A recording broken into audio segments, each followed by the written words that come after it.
এসেছে, কিন্তু দেখছি ওরা কেউ আমাকে রেসপন্স করছে না, এটা আমি দেখছি। এসেছে, ঠিক আছে। মমতাজ, হ্যাঁ sir.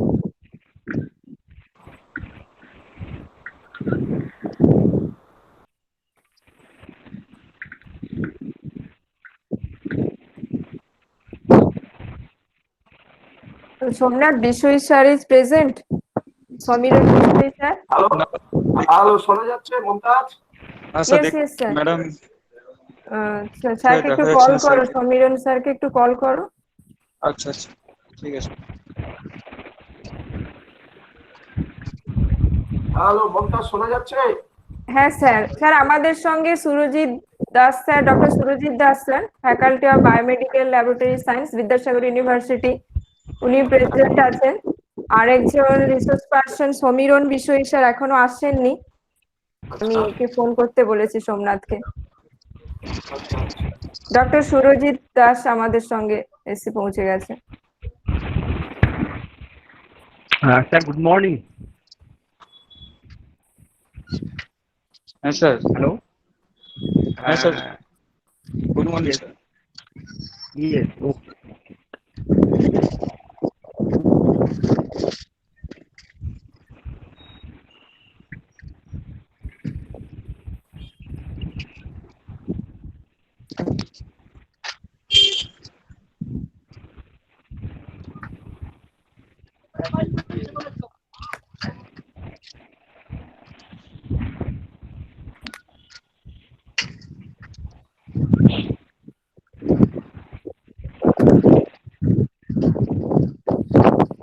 Sir Samiran Bishoy sir এসছেন।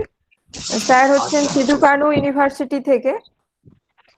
আচ্ছা আচ্ছা, আমি তো দেখতে পাচ্ছি না, আমাকে দেখছি এখানে। এই তো, good morning Samiran sir.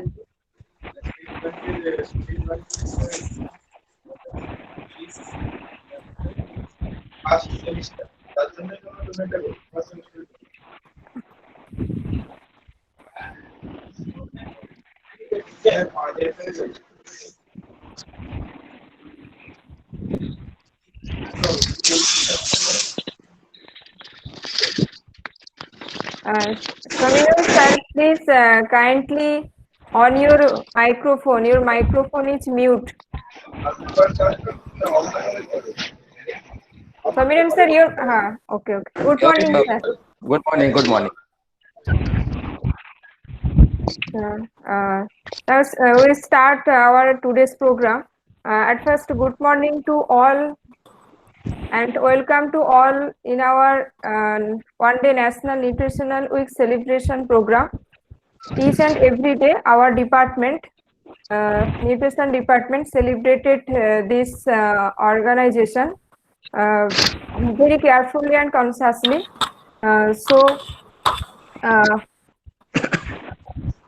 Once again, welcome to all dignitaries, participants, research scholars, teachers, professors in our national program.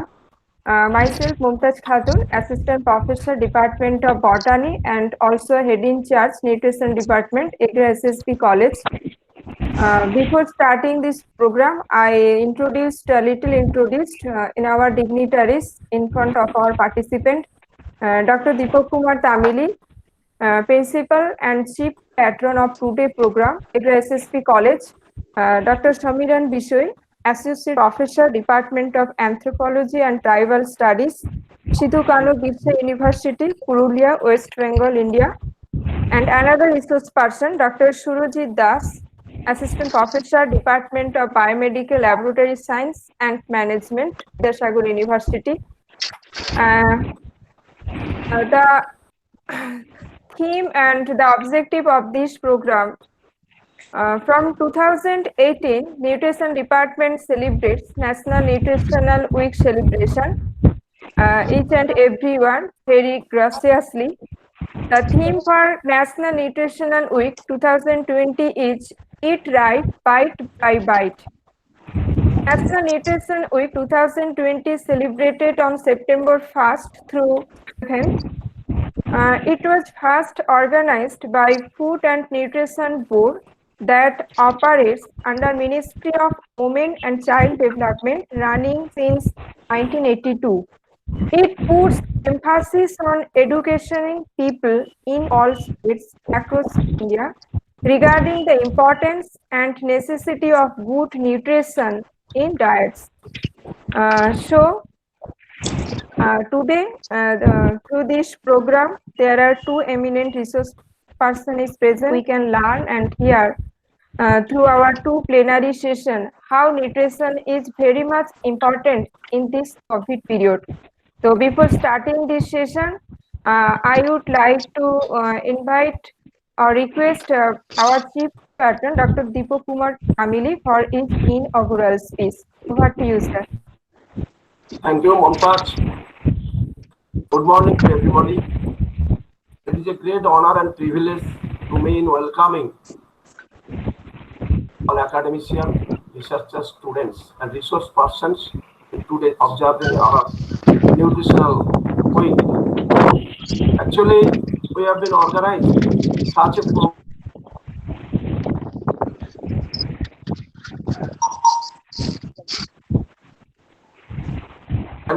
etc. But due to lockdown, due to pandemic disease, we are using online program.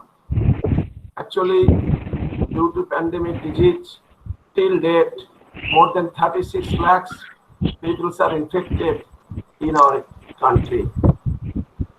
And due to COVID-19 pandemic disease, it is a great challenge to all of us to maintain our healthy system, to maintain our nutritional status. It's very important to maintain a strong immune system against this virus. Strong immunity system cannot build up in a day. Actually, it can build by your daily lifestyle process, includes proper food habits and healthy life system.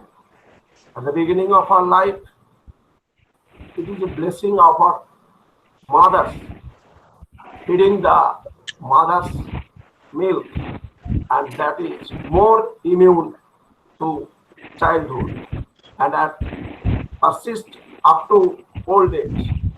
A balanced diet requires for growing children as well as adults to build immunity. Food list that should be includes balanced diet like pulses, roots, tubers, green vegetables and other vegetables, milk, milk products, egg, meat, fruits and nuts.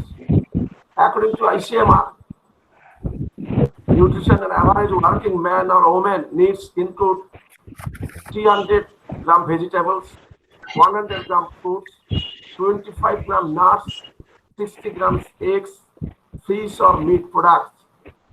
Above mentioned food products consist vitamin C, E, A, D, folic acid, iron, zinc, omega-3 fatty acid, selenium, which is vital for a building immunity of a person. Again, nuts, peanuts, almonds, sesame, flax seeds are important in daily diet as they will build immunity by increasing omega-3 fatty acid. Non-vegetarian diet is important for their protein content. Vegetarian persons cannot consume soya, nut, rajma, choli, sattu and pulses. Actually, COPD patient, those who are suffering in high blood sugar, kidney patient, asthmatic patient, it is more dangerous and fatal for corona, COVID-19. Yet, vitamin D and other vitamin products are the building and maintaining immunity for that a person needs to work and in their terrace daily under the sun anytime from 11 a.m. to 2 p.m. I think today our Dr. Somiron Bisai, Department of Anthropology, Sidhu Kano University, and Dr. Surajit Das, Nutrition and Dietetics Department, Vidyasagar University, will deliver their lectures in details. In observing our nutritional week, our students, our teachers will be benefited by their lectures. I cannot prolong my lectures. Thanks to everybody. Thank you. Thank you, sir, for your valuable speech. Now I start our plenary session. The first plenary session by Dr. Surojit Das. Before starting, I little introduce sir about sir has completed his PhD from ICMR National Institute of Cholera and Enteric Disease and completed his MSc from University of Calcutta, BSc from University of Calcutta. The specialization field of Dr. Surojit sir is molecular biology. Sir achieved numerous awards such as SRF by ICMR CDC in 2017, Japan Science and Technology, that is JST Fellowship, Okayama University, Japan from 2015, ICMR NICD SRF, ICMR Government of India, and also JRF from ICMR Government of India and NET lectureship in life science. So the topic of first plenary session is emergence of COVID-19 and the role of nutrition in its potential mitigation. So I request Dr. Surojit sir, start your presentation. Hello. Am I Yes, audible? sir. Yes, sir. Okay. Okay. Thank you. Very good morning and safe good morning to everybody. First of all, I would like to convey my regards and cordial thanks to Principal Sir, Professor Deepak Kumar Tamili of EGRA SSB College for inviting me on the platform of National Nutritional Week Celebration 2020. I would like to convey my regards to the convener, Ms. Hatun Shao, and others members of the organizing committee to celebrate this week. Also, I like to resource person Professor Somiron Bishoy, Associate Professor of the Department of Anthropology of Sidhu Kanu Biswa University. Currently, we are in the mid of the pandemic. The current pandemic, the situation we faced, dealt every moment, every day, the COVID-19. How the disease emerged, how the disease traversed from country to country via invisible ultra pathogen. We all are about to know the epidemiological aspect of COVID-19. And is there any role of nutrition, the human nutrition, for the good health and to take over the pandemic situation? So, my first topic, I will just open my slide. I am going to the presenting mode, just a minute.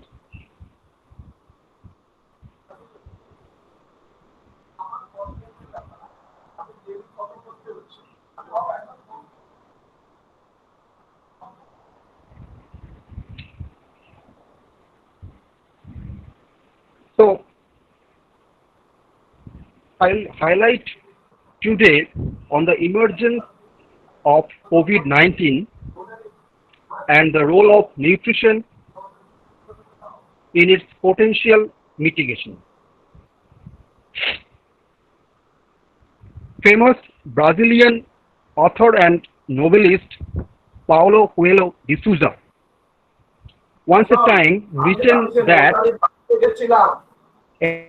আসলে everything জানিস আমি নোটারির বাড়িতে that happens গেছিলাম, to us notary advocate উকিলের বাড়ি will গেছিলাম।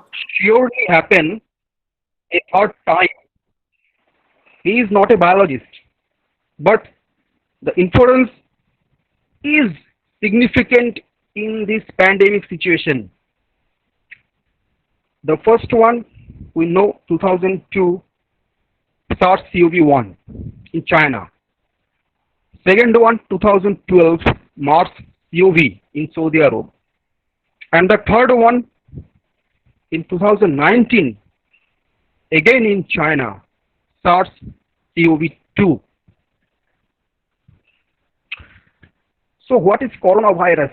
CoV, first discovered in the 1960s, is a species of enveloped positive sense single-stranded RNA virus classified under the order Nidovirales, family Coronaviridae, and the subfamily Coronavirinae. The genome of the pathogen around 30 kb, which is one of the largest among the RNA virus. And one important thing that the earlier pandemic caused by the RNA virus destroys several lives of humans. RNA virus is one of the deadliest genomic virus in the virus kingdom. Coronavirus are broadly distributed among humans, birds, and other mammals, causing hepatic, enteric, neurologic, and respiratory syndromes. In the last 20 years, zoonotic, that is the transmission of animal to human, and pathogenic coronaviruses have caused global or regional outbreaks like the SARS-CoV-1, MERS-CoV, and the current SARS-CoV-2. So, early diagnosis and treatment of malnutrition plays a significant and crucial role in the prognosis, that is the prediction of the disease. Indirect evidence indicates that recommendations of nutritional therapy in COVID-19 patients is very similar to any other intensive care unit patients or susceptible patients with sepsis and acute respiratory distress syndrome, that is ARDS. Sir, 1 second interrupted you. Shreyoshi Mahato, Yes. Please stop your presenting. Shreyoshi Mahato.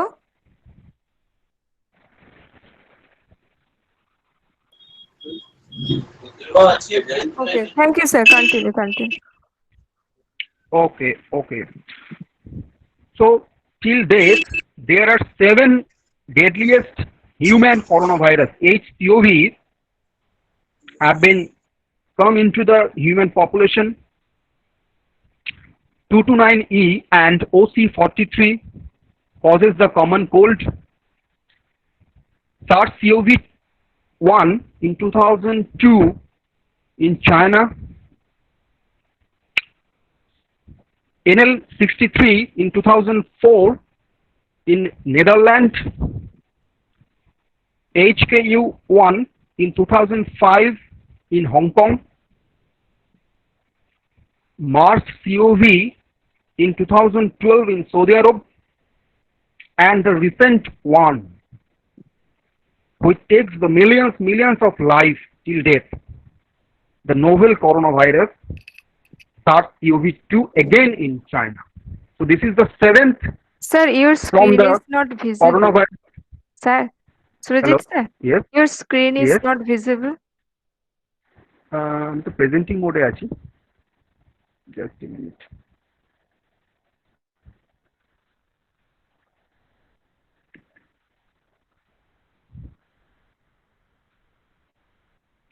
Hello. Is it visible? Sir, So my presentation is not visible. yes. My presentation is not visible. Not. Okay, just a minute. Okay. Continue. Is it visible now? Yes. Yes, sir. Yes, sir. Yes, sir. Hello? Okay, thank you. Thank you. Yes, So I'm yes. repeating the slide. There are 7 known human coronaviruses which have come into the population of human: 229E and OC43 causing common cold, SARS-CoV-1 2002 in China, NL63 2004 in Holland, Netherlands, KU1 in 2005 in Hong Kong, MERS-CoV in 2012 in Saudi Arabia, and the current deadliest novel coronavirus which takes the life of millions of people in 2019 again in China. This is the transmission electron microscopic image of SARS coronavirus. Flap shape name of the coronavirus. Corona means crown. The initial beginning of coronavirus started last year, hence the name COVID-19. December 8, 2019,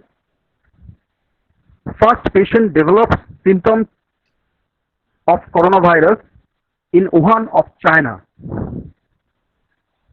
The last day of that 2019, December 31, China alerts WHO about several pneumonia cases, and after that,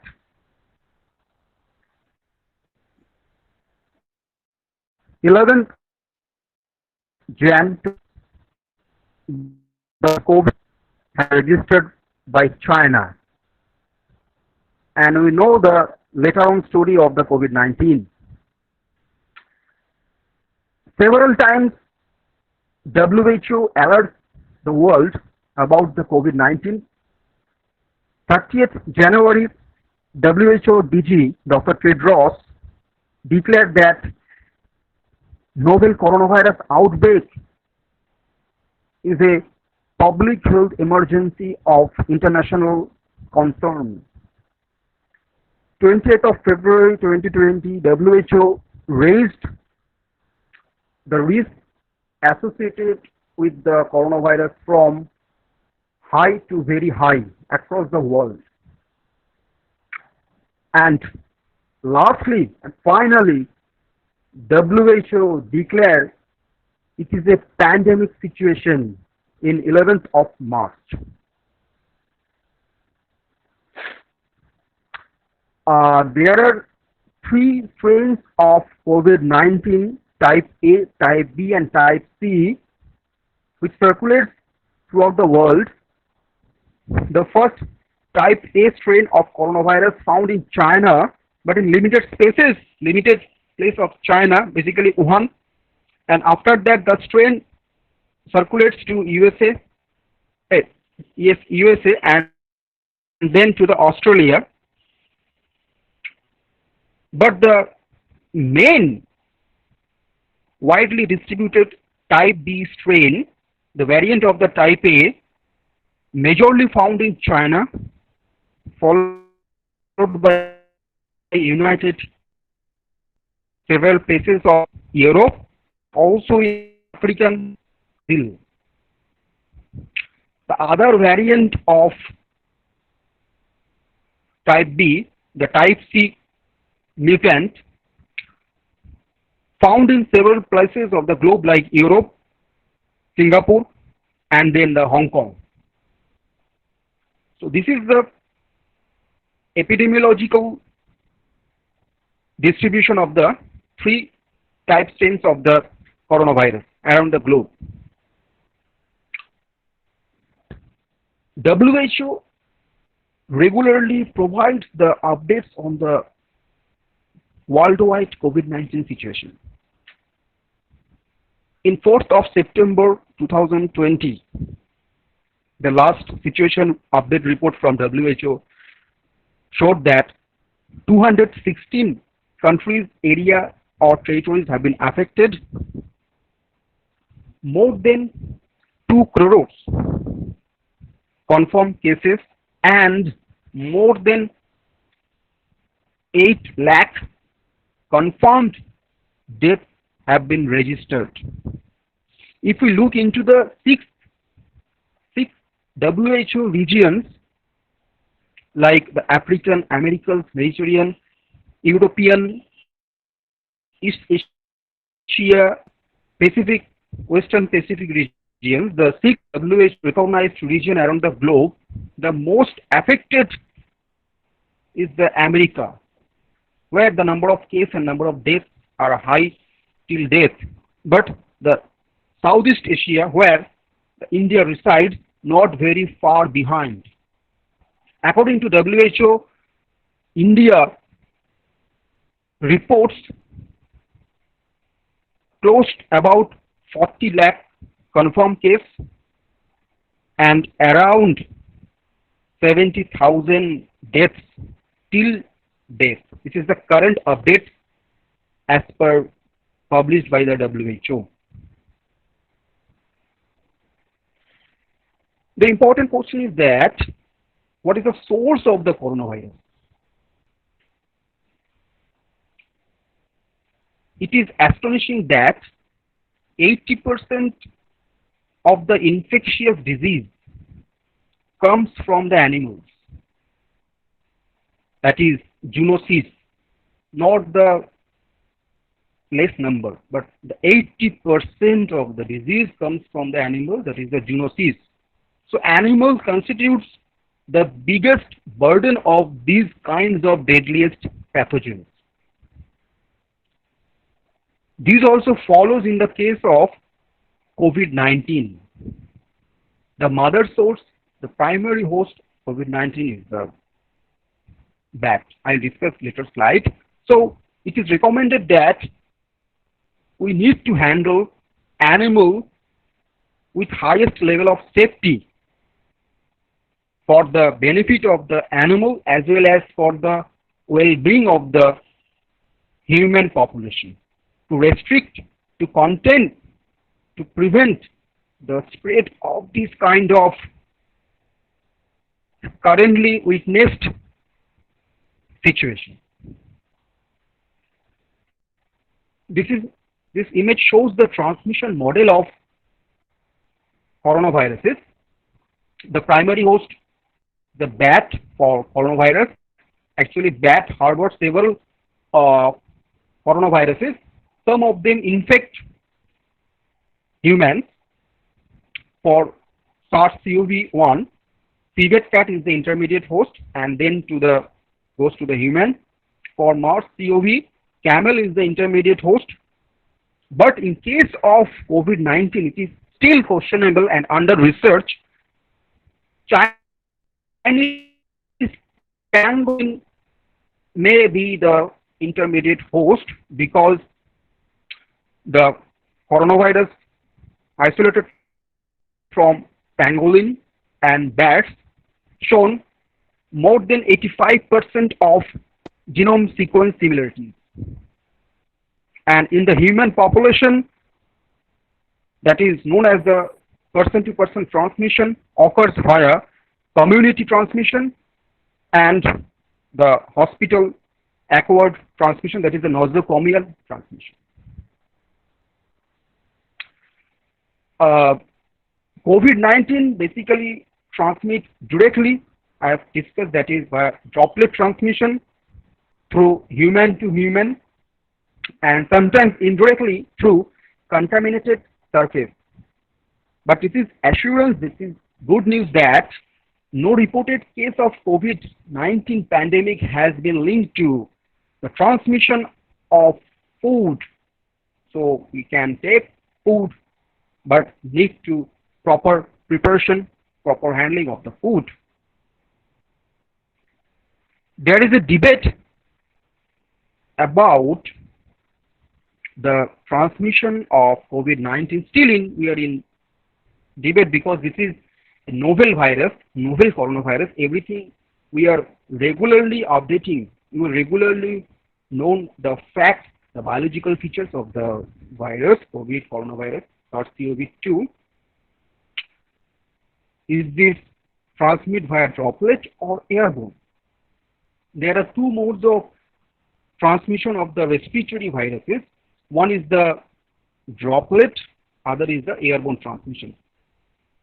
I have shown on the top right side the image, that is the strand of human hair, which is 70 micron, and the size of the 5 micron particle. If the particle size more than 5 to 10 microns in diameter, this is known as the droplet.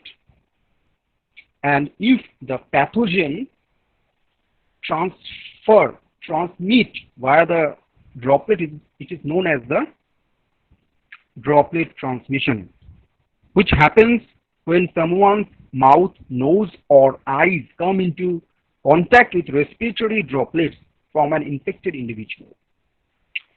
In the image below, I have shown the distance traveled via droplet during breathing 3 feet, during speaking and eating 6 feet, but during coughing, this is the length of 2 individuals, that is 12 feet.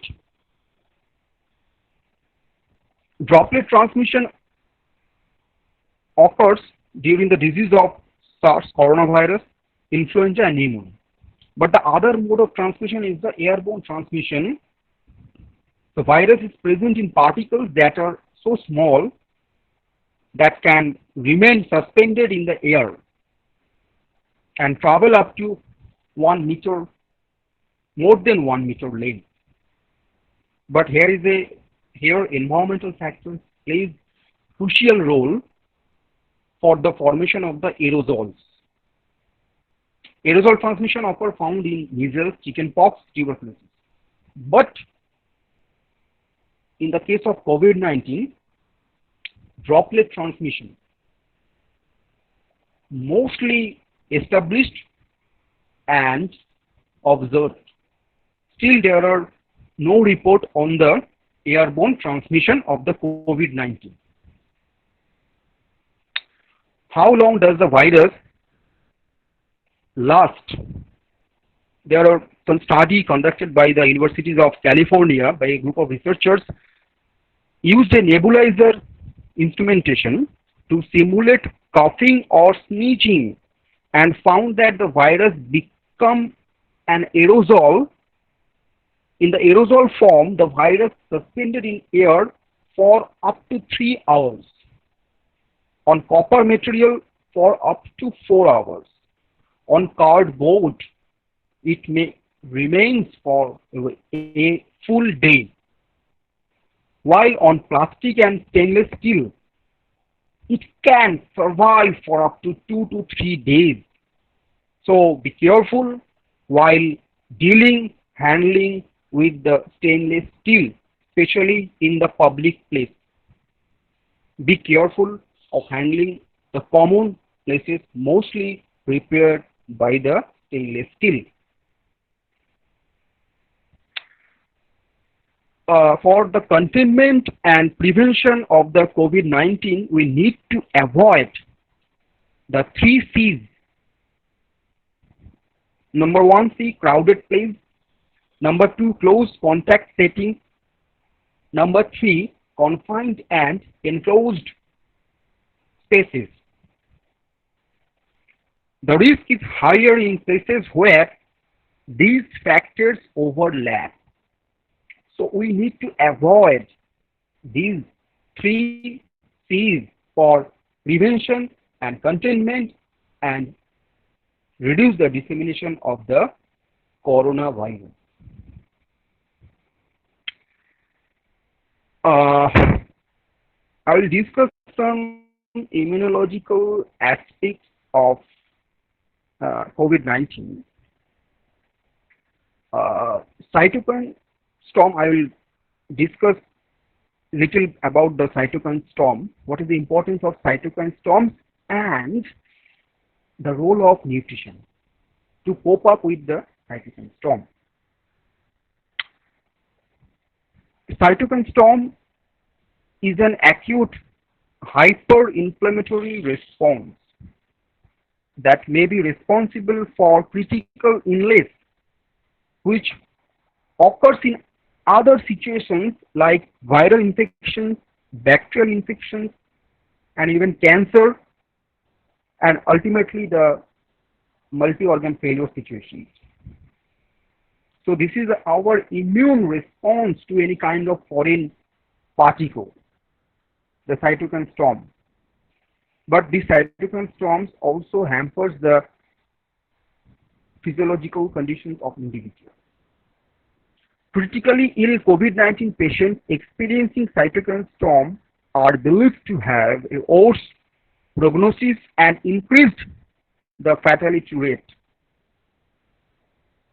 In SARS-CoV-2 infected patients, cytokine storm appears to important to the pathogenesis of several severe manifestations of the COVID-19, including acute respiratory distress syndrome, thromboembolic disease, myocardial infarction or heart attack, encephalitis, kidney injury, and vasculitis. So these things, the risk of these things increases several fold if the patient experiences cytokine storm due to the encounter with the COVID-19. In this slide, I will depict the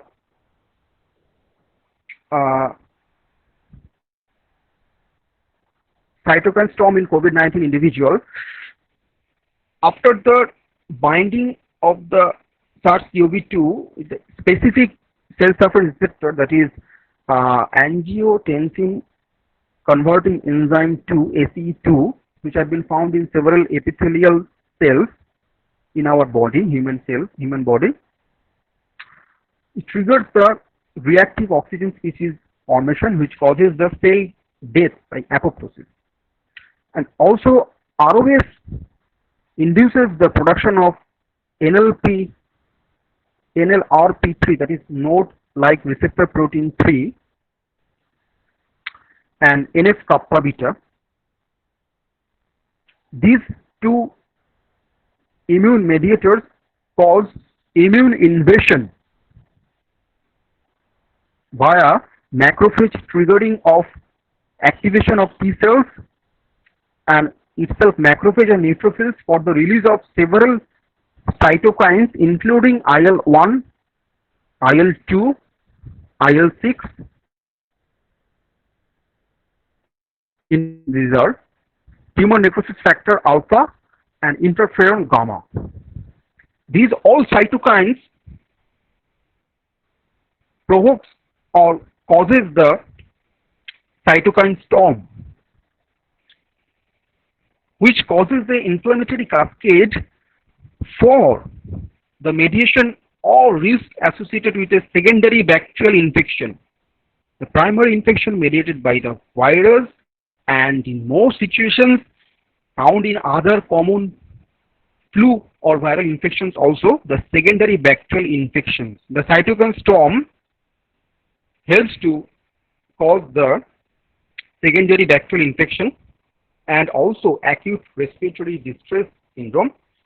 After that, sepsis or septicemia occurs, which leads to MODS, multi-organ dysfunction syndrome. Death is one of the critical situation in that issues, multi-organ dysfunction syndrome. Multi-organ dysfunction syndrome causes tissue damage in several of our body's organs like lungs, which leads to the tissue damage in the lungs leads to dry productive cough, runny nose, that is rhinorrhea, sneezing, short throat, dyspnea, hemoptysis, and also increasing of the fever. Tissue damage in the GI tract causes nausea, vomiting, diarrhea, infection of the lower GI tract. Tissue damage in the brain causes headache, impaired consciousness, confusion, cerebrovascular attack, that is stroke, and other inflammatory conditions of the brain. Cardiovascular system leads to heart palpitations, chest tightness, blood clots, heart attack, cardiac inflammation. In liver, it is caused the raised or elevated levels of aspartate aminotransferase enzyme in kidney, oligonuria, hematuria, proteinuria, and rapid fall in blood pressure. This is important. That is hypotensive condition. And this is also important, the hypoxemic condition, that is low level of oxygen in blood, and also conjunctivitis, the disruption of the eye epithelial cells, tissues. So this is one of the important phenomenon of the COVID-19.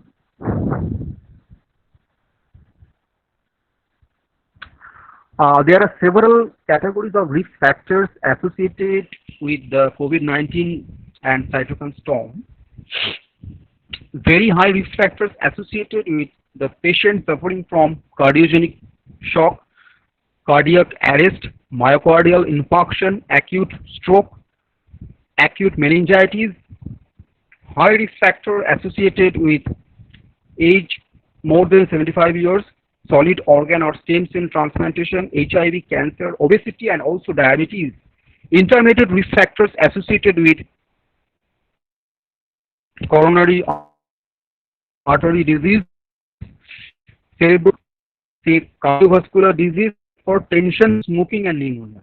I am interrupting between. Am I audible? Am I online?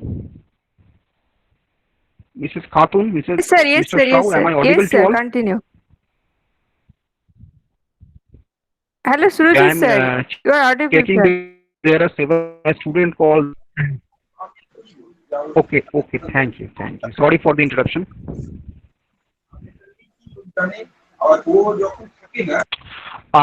Now comes the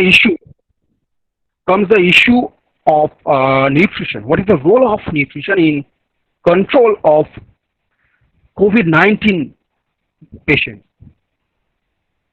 The notion is that it needs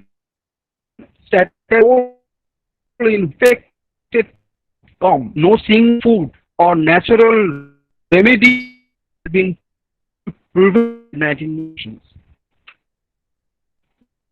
The presence of it is case fatality COVID-19 patients. As I discussed just previous slide, infection COVID-19 ultimatum. It will increase. The risk of mortality COVID-19 several fold association with non-communicable disease occurring in that affected individual. So COVID provides immunomodulatory and anti-inflammatory properties. This may be clear from my mention on the cytokine story that foods can combat immunomodulatory and anti-inflammatory cytokine storm disease. Oxidative property increases the number of T cell subsets, enhance lymphocyte response to mitogen, that is the agents induces the mitosis, increased interleukin-2 production, potentiate natural killer cells activity, and increased response to influenza virus vaccine compared to plasma. This is very much important point that antioxidative property, this is the research outcome. Antioxidative property of food increase the response of virus vaccines. So the efficacy of virus vaccines will increase in conjunction with the proper nutritional management. WHO provides some advice, nutritional advice for adults during COVID-19, that is, eat a well-balanced diet every day to get the vitamins, minerals, dietary fiber, protein, and antioxidants which boost your body for stronger immune system and lower the risk of especially chronic illness and the infectious disease. Here are some recommendations from the WHO in details. Eat fresh and unprocessed food, like as principals have initially discussed during the inauguration time about the nutritional management. I am reiterating that the dark green leafy vegetables, orange yellow colored fruits and vegetables, legumes, nuts and whole grains, and proteins need to consume during the COVID-19 situation. Drink 8 to 10 cups of water every day. This is very much important. Eat healthy fats that is found in the white meat or poultry meat, fish, nuts, olive oil, soy, sunflower oils, and restrict the use of fatty meats, butter, cream, cheese, ghee, and lard. And also avoid the processed food, processed meats, fast food, snack food, fried food, frozen pizza, cookies, margarines, and spreads. Sudhit sir, sorry for interruption. Hello? Sir, your laptop screen is not visible, sir. Just a moment.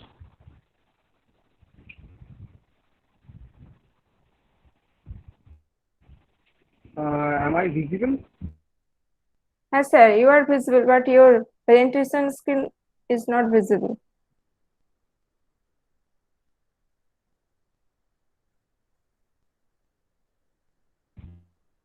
No? Visible? Yes, Hello? yes, sir. Continue. Yes, sir, yes, sir. Kindly knock me if there is any interruption. Okay, please knock me because so will I repeat this slide or is it Mrs. Khatun, will I repeat or is it visible in earlier session? Yes, sir, yes, sir. Okay, thank you. So I am going to the next slide. WHO also recommend to limit the use of salt of maximum 5 gram, that is 1 teaspoon a day, and iodized salt obviously. Limit the sugar consumption also, which we like to consume in every kinds of food, and also it is better to prepare the food inside the home rather than to consume the outside food.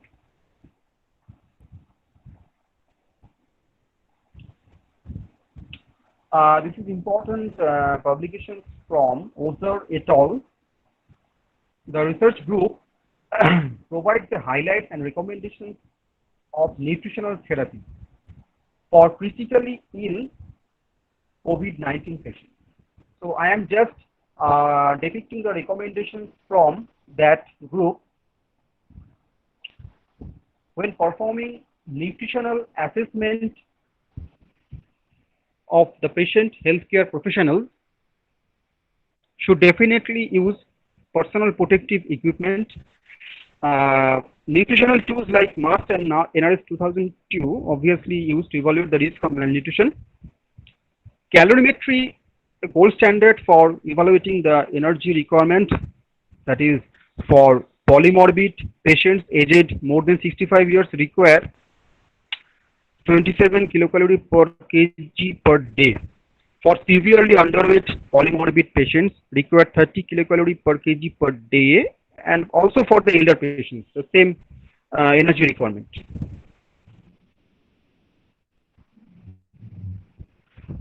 Protein requirements for polymorbid inpatient, that is hospitalized patients, 1 gram per kg per day.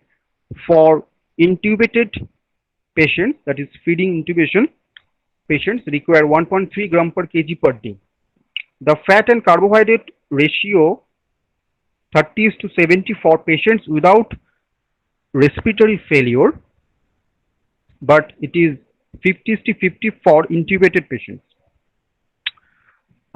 Recommended daily vitamins like vitamin B1, especially B1, C and D, minerals and trace elements like zinc and selenium also included. Because patients diagnosed with COVID-19 are generally elderly or polymorbid. This is most of the situations, elder patients and polymorbid conditions. Nutrition should be started with slow infusion in these patients to avoid the situation of refeeding syndrome, RFS that is, and also it is monitored closely the serum phosphate, magnesium and potassium levels. It should be the aim to initiate early internal nutrition on 24 to 36 hours after admission to the critically ill patients in the intensive care unit or within 12 hours of intubation and mechanical ventilation. Extremely sorry. This principle should be considered at internal formula selection, that is the in the early acute stage of the illness. Standard high protein containing more than 20% of protein in the form of polymeric isoosmotic internal formula. The addition of fiber should be considered as the patient's clinical condition improves. Need to add the fiber, and the antihypotensive medicines requirements decreases. That is the vasopressor. A fiber-free diet can be tolerated if the patient has significant GI dysfunction. However, as soon as GI dysfunction recovers, a fiber-containing formula or supplement should be attempted to take advantage of the non-nutritional effects of the intestinal microbiota. I am not discussing about the microbiota. This is beyond of the discussion today. I conclude one thing that the gut microbiota, the gut microorganisms play a crucial role in the defending of non-communicable diseases. If you restrict the non-communicable disease, then the person will be safe from the infection from the COVID-19. Omega-3 fatty acids should be preferred due to severe Surajit sir, sorry for inflammation in interruption. patients with the diagnosis of COVID-19 require the Hello, parental. Surajit sir. Yes. Sorry for interruption. Vidisha, not present your screen. Vidisha Das. Vidisha Das, stop your screen presentation. Vidisha Das.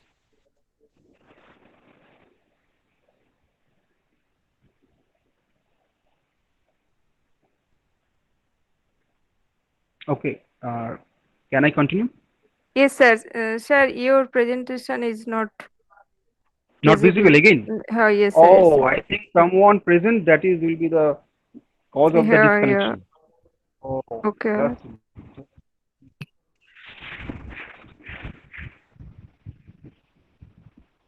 This is the problem, I think. Start now. Visible? Yes, sir. Yes, sir. Okay. Oh, sir, continue. Omega-3 fatty acids should be preferred due to the severe inflammation, like the cytokine storm in patients with diagnosis of COVID-19. Patients in quarantine should exercise regularly. That is more than 30 minutes every day or more than 1 hour every 2 days while taking the necessary precautions. This is the quarantine schedule. So I am in the last stage of the discussion today. There are some myth busters. I would like to disclose the myth busters like breastfeeding. There are some questions in our mind that in communities where COVID-19 is prevalent, should mothers breastfeed? The question is absolutely yes, because in all socio-economic settings, breastfeeding improves survival and provides lifelong health and development advantage to the newborn and infant as our principles are depicted in beginning of the text. Can women with confirmed or suspected COVID-19 breastfeed? Again, yes. The women with confirmed or suspected COVID-19 can breastfeed if they wish to do so, but need to take the proper hygienic condition like hand wash, sneeze or cough into a tissue, routinely clean and disinfect surface that mothers have touched the baby. So there is no restriction of breastfeeding during the COVID-19 pandemic situation. Can I get COVID-19 from food?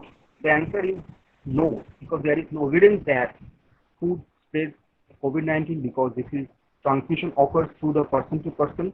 There is no transmission or attachment of the virus with the food surface. Can the virus live on the surface of foods, including fruits and vegetables, frozen foods, pre-packed foods? Again, the answer is no, because virus is a living entity, is an obligate intracellular parasite. It requires the living host for its survival, and food does not provide that platform.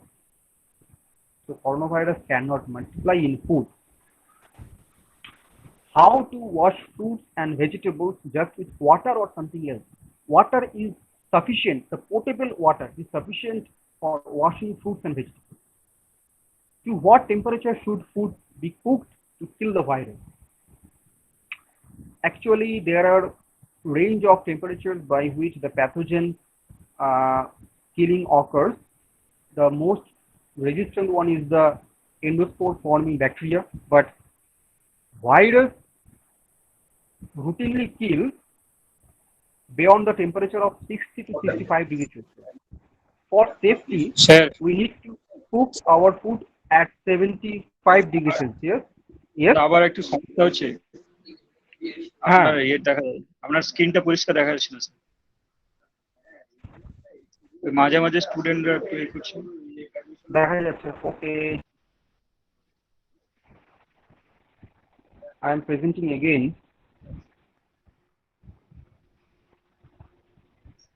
এবার হচ্ছে sir. Is it clear? Yes sir, yes sir, yes sir, Can I repeat the previous slide or start from this slide? yes sir, yes sir. This slide or previous slide? Yes sir, from these slides. Sir, this slide. Okay. Okay sir. I am repeating again the temperature in killing of the virus. We use the temperature at our home or the cooking temperature beyond 70-80 degrees Celsius. So this is sufficient to destroy the or kill the virus in the food, and there is no risk of transmission the virus from the cooked food. And I am in the last slide. I would like to convey the message from the researcher in the COVID-19 vaccine preparation. More than 150 vaccines. I think the number will be 170 currently. 170 candidate vaccines are in pipeline. Some are China, some are America, Germany, United Kingdom, Australia also, and India is not far behind. There are two pharmaceutical companies manufactures the vaccine, Zydus Cadila and Bharat Biotech. But the preparation stage are in the preclinical testing and have got the permission for approval for enter into the phase 1 and phase 2 trials. But most of the vaccines are in the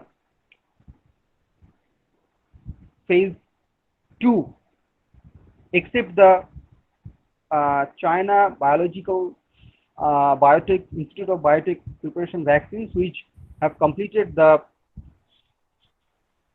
approval, and that is the preclinical testing phase 1, phase 2, phase 3, and also the post marketing surveillance and got the approval for human use.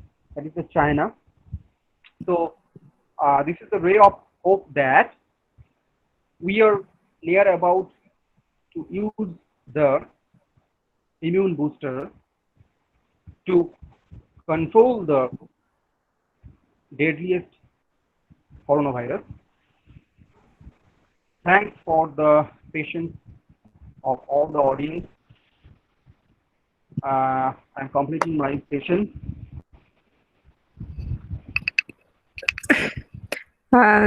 Thank you, sir, for your very relevant and informative session. Some participants ask question in their chat box. Sotik Mukherjee, she asked, what is cytokine storm? Is there any role of nutrients in modulation of cytokine storm? Actually, cytokine storm is an immune phenomenon which occurs after infectious disease or even a non-communicable disease also like cancer. So this is the immune response to the invader of the body, and there are some immune mediators, especially the interleukin, tumor necrosis factors, that is the cytokines released, which causes the tissue damage. And there is obviously, if we immodulate,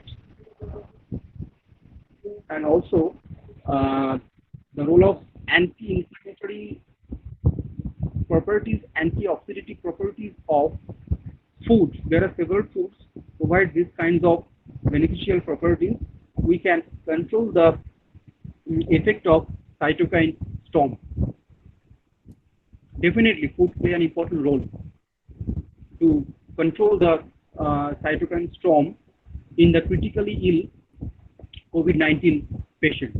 This is one of the common phenomenon occurs in COVID-19 patients, the cytokine storm. If we control the cytokine storm, then the case fatality will obviously significantly will reduce. Another question from Sudipta Jana. She asked, if we had the virus and recover, can we get it again, or are we now immune? This is one of the interesting situative question, I think. Yes. This is not guaranteed. This is not guaranteed. This is continuation of the post vaccine. If somebody vaccinated, is he or she immune or safe? This is not guaranteed. Actually, vaccine prepared by the candidate proteins which potentiate our immune system for production of the antibody. So vaccines have been prepared from some proteins of the virus or inactivated form of the virus. But pathogens like virus, bacteria, they are regularly evolving, regularly mutating their genome. After mutation, their signature protein sequence will change. If changes, then the previous vaccine will not provide the efficacy that provide earlier situation. The efficacy will reduce, or if massively mutated, and found in the case of current COVID-19, the vaccine will not work. I will provide a current situation that in Hong Kong, one individual regularly heard that somebody infected, cured, and again infected, but we do not know what is the proof for vaccine. What is the role of actual screening, actual PCR test? Is it properly done during the first confirmation? Is it true positive or true negative? We do not know. But one research publication published so that in Hong Kong, I think, I remember that Hong Kong, one patient infected, recovered, again infected with the COVID-19. This is only because Yes, of the highly fasting mutation rates of the COVID-19, because it is the RNA virus. Again, I am telling this is the RNA virus. In the evolution, RNA virus perform most of the deadliest human killing phenomena. This is the RNA virus. RNA virus, if we jump into the deep biology, RNA virus does not need to enter into the nucleus. It just perform its all central dogma activity in the cytosol of the host cell, and it is fast replicating, means capability to mutate.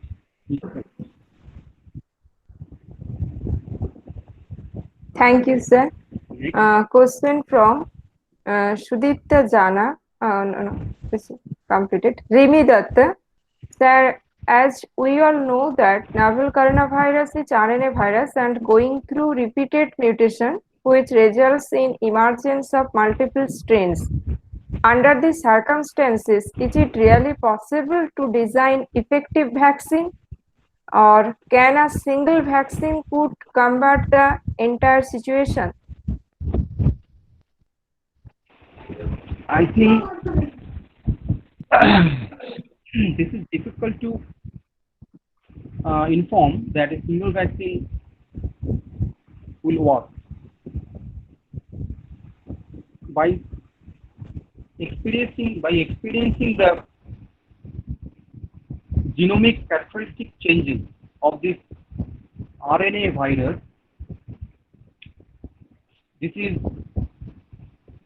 I will not discourage the researchers who have been try their heart and soul for preparation of the vaccine.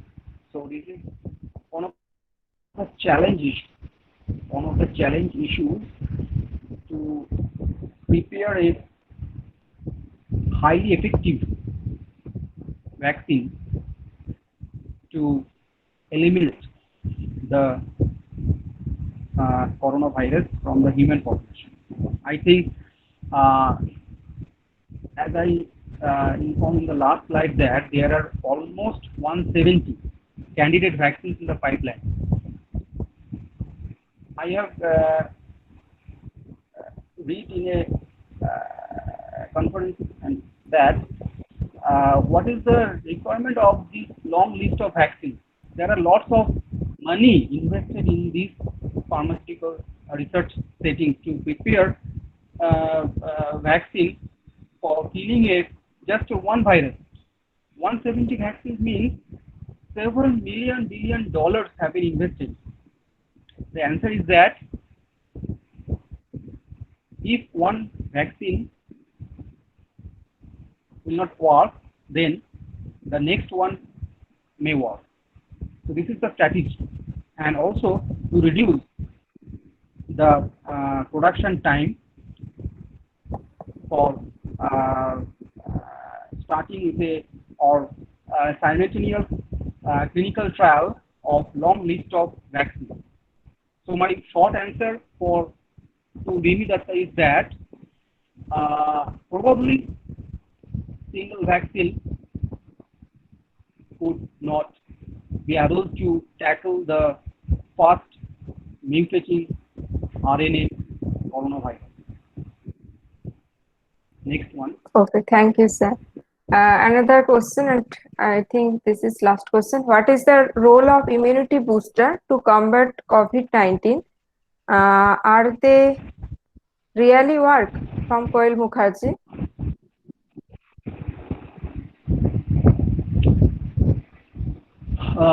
Immunity boosters,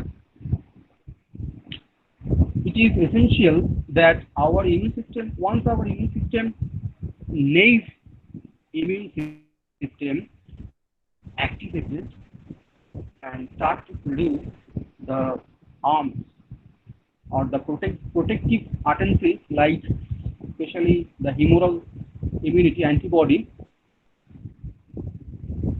it will remember if that pathogen strikes again in future. But it varies. It varies from pathogen to pathogen. Some antibodies fade quickly. Some antibodies remain, the memory of the antibodies, the memory cells remain for several years. Of COVID-19, it has been found that the memory is very short. Last, antibody fades quickly, and the infected individuals are again at risk of acquiring or infecting with that virus. So there is a definite need. This is not yet established by the standard society or authorities that how frequently needs the booster dose. That depends on the stability of the earlier dose for producing the antibodies in the human body. Next one. Thank you, sir. From Sudipta Jana, she asked, can some diabetes medicines amplify the immune response of diabetic patients to COVID-19? Diabetic medication. Yes, sir. Can some Actually, diabetes medications? I have shown in the slide that diabetes itself is high risk factors which causes the culmination of the COVID-19. But there are some medications that may force the situation. But till now, I think there is no such reports on that more individuals are affected comorbid like diabetes and COVID-19. The individual needs to take a medication to control the diabetes, but this is not researched or maybe under research that the role of the medication may worsen the situation of the COVID-19.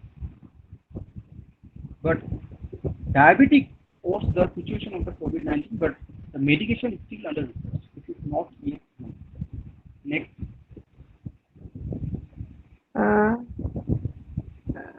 Sudipta, what are the process to support a COVID-19 confirmed mother breastfeeding?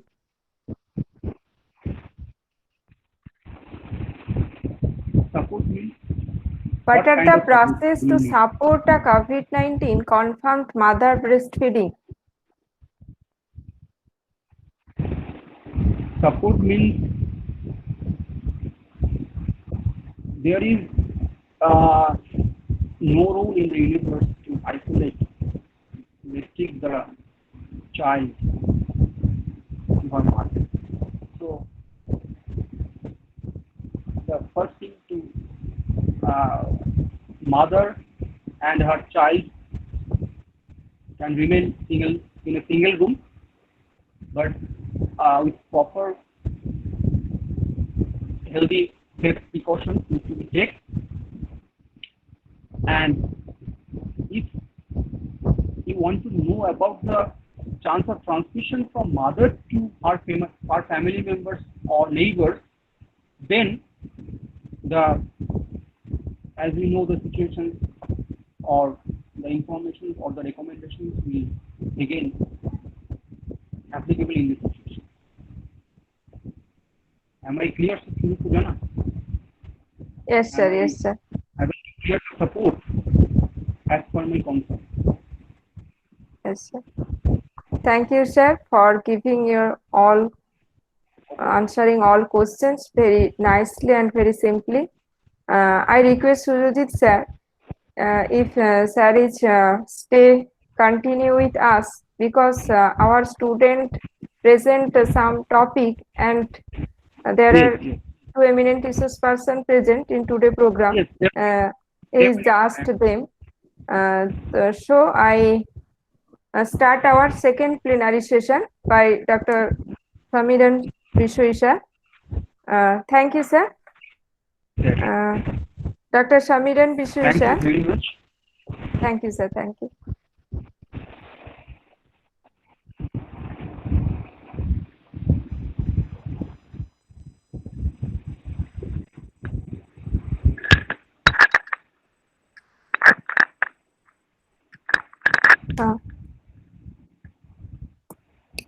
Dr. Shamiran Biswaisar, Associate Professor, Department of Biomedical Laboratory Science and Management. Department of Anthropology and Tribal Studies, Sidhu Kanu Birsa University, Purulia, West Bengal, India. Before starting our second plenary session, I introduced Dr. Shamiran Biswaisar in front of our participant. Shamiran Biswaisar obtained his MSc and PhD degree in anthropology from Vidyasagar University, Medapur.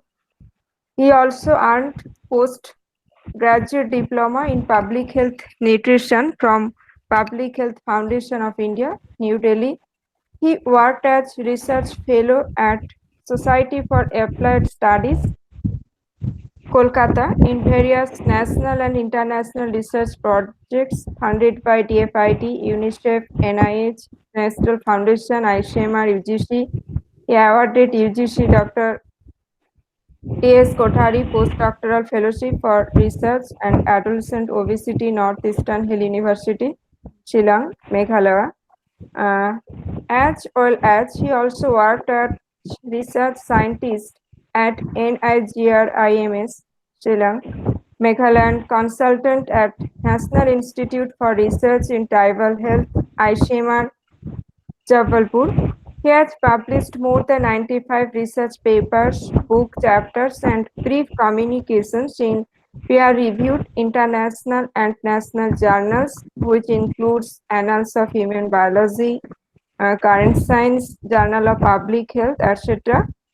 Shah has also acts as reviewer of many reputed international journals, including New England Journal of Medicine, Annals of Human Biology, and Bulletin of the World Health Organization. He served as Deputy Director, Cultural Research Institute, Backward Classes, Welfare and Tribal Development Department, Government of West Bengal. At present, he is working as Associate Professor, Department of Anthropology and Tribal Studies, Sidhu Kanu Birsa University, Purulia, West Bengal. So I request Dr. Biswaisar to start your presentation.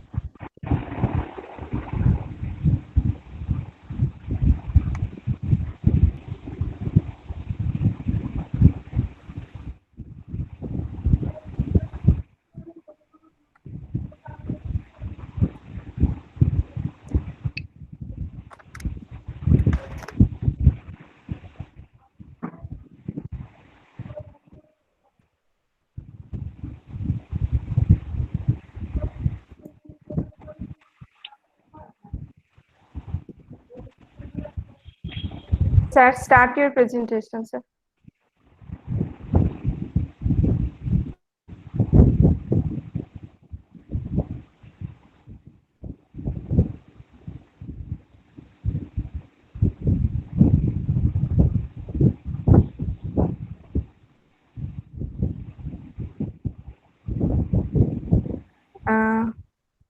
The microphone has been off. Yes, sir. Sir, your microphone is off. Kindly take.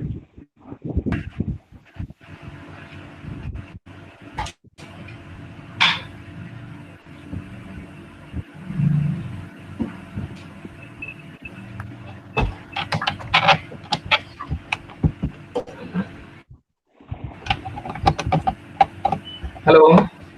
Yes, sir. Hello. Yes, sir. Okay.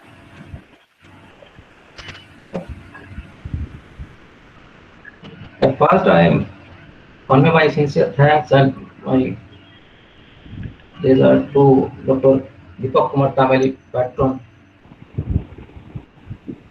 and principal, Egra SSB College, and also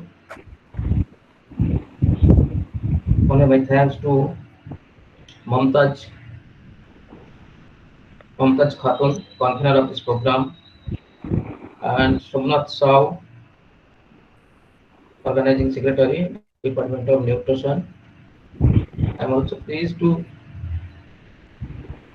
such kind of organizing such kind of program to our to generate awareness among people through National Nutrition Week celebration. The National Nutrition Week, the National Nutrition Week is celebrated in India every year from 1st September to 7th September to aware people about the importance of nutrition for the human body and well-being of health. People should include a healthy diet in their daily routine, like whole grain, fruit, vegetables, fatty meals, etc. That's a full of nutrition, which not only helps in growth but also make the immune system strong.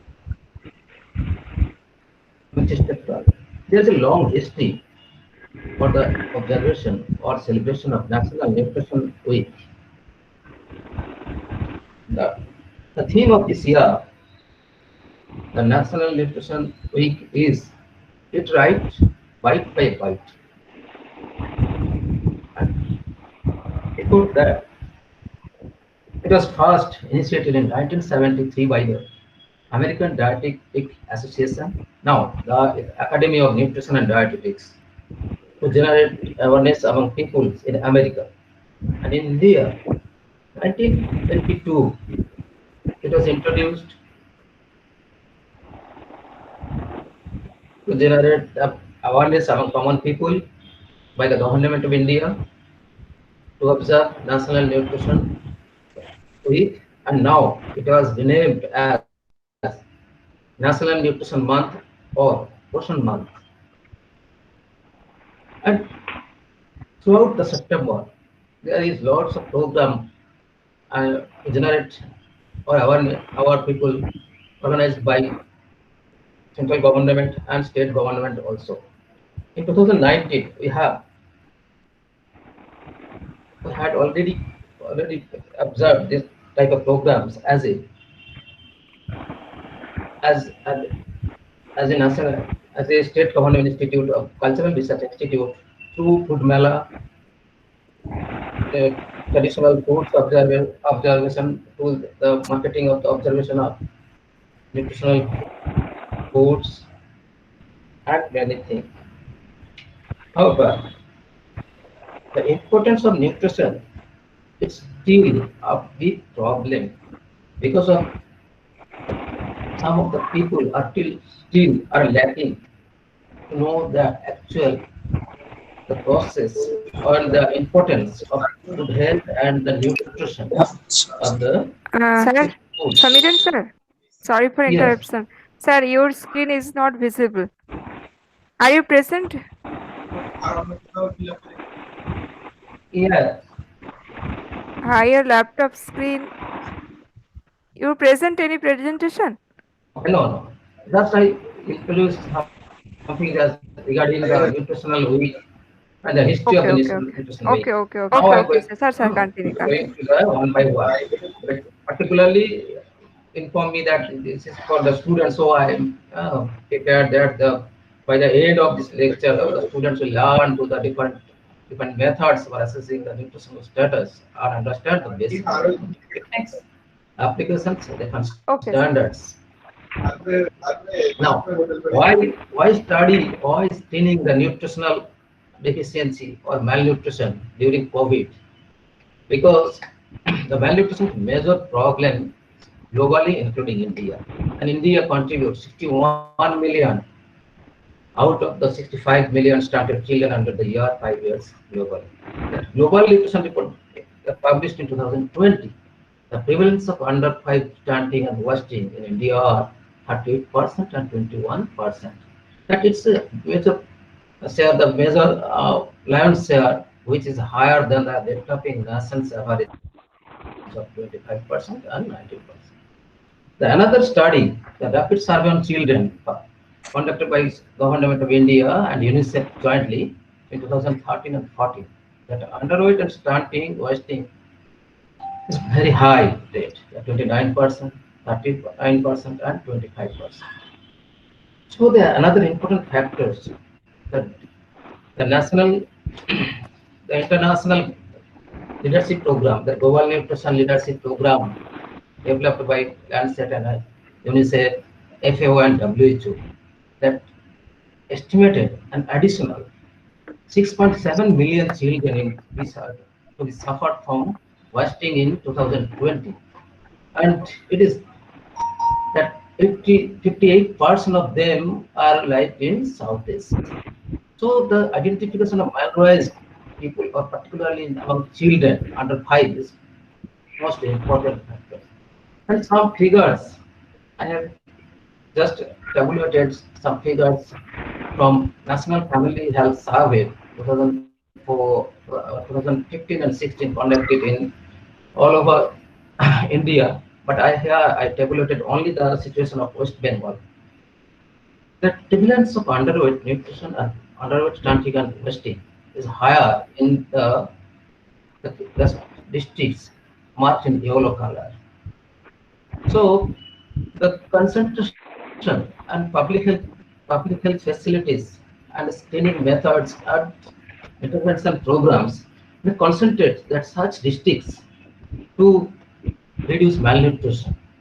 Some other community-based studies conducted by our group in different communities, particularly in Lodha, Uramodi, Munda and Oraon, again in Lodha and Santal children in Paschim Benapur districts, and found very high rates of malnutrition as per WHO classification of severity of malnutrition.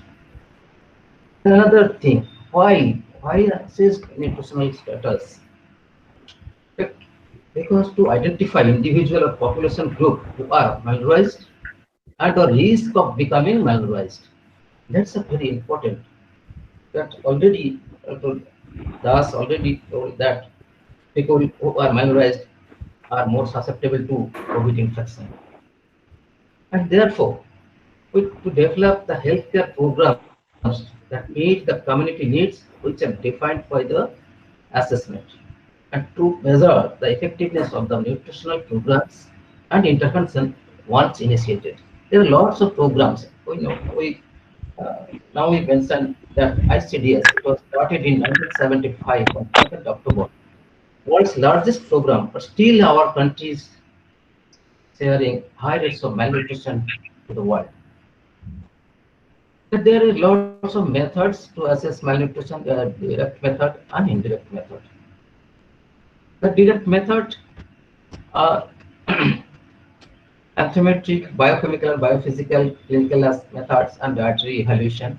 And indirect methods are ecological variables, including crop production, economic factors, e.g., per capita income, population density, social habits, food taboos and food restrictions, and the vital statistics, particularly infant and child mortality and fertility index.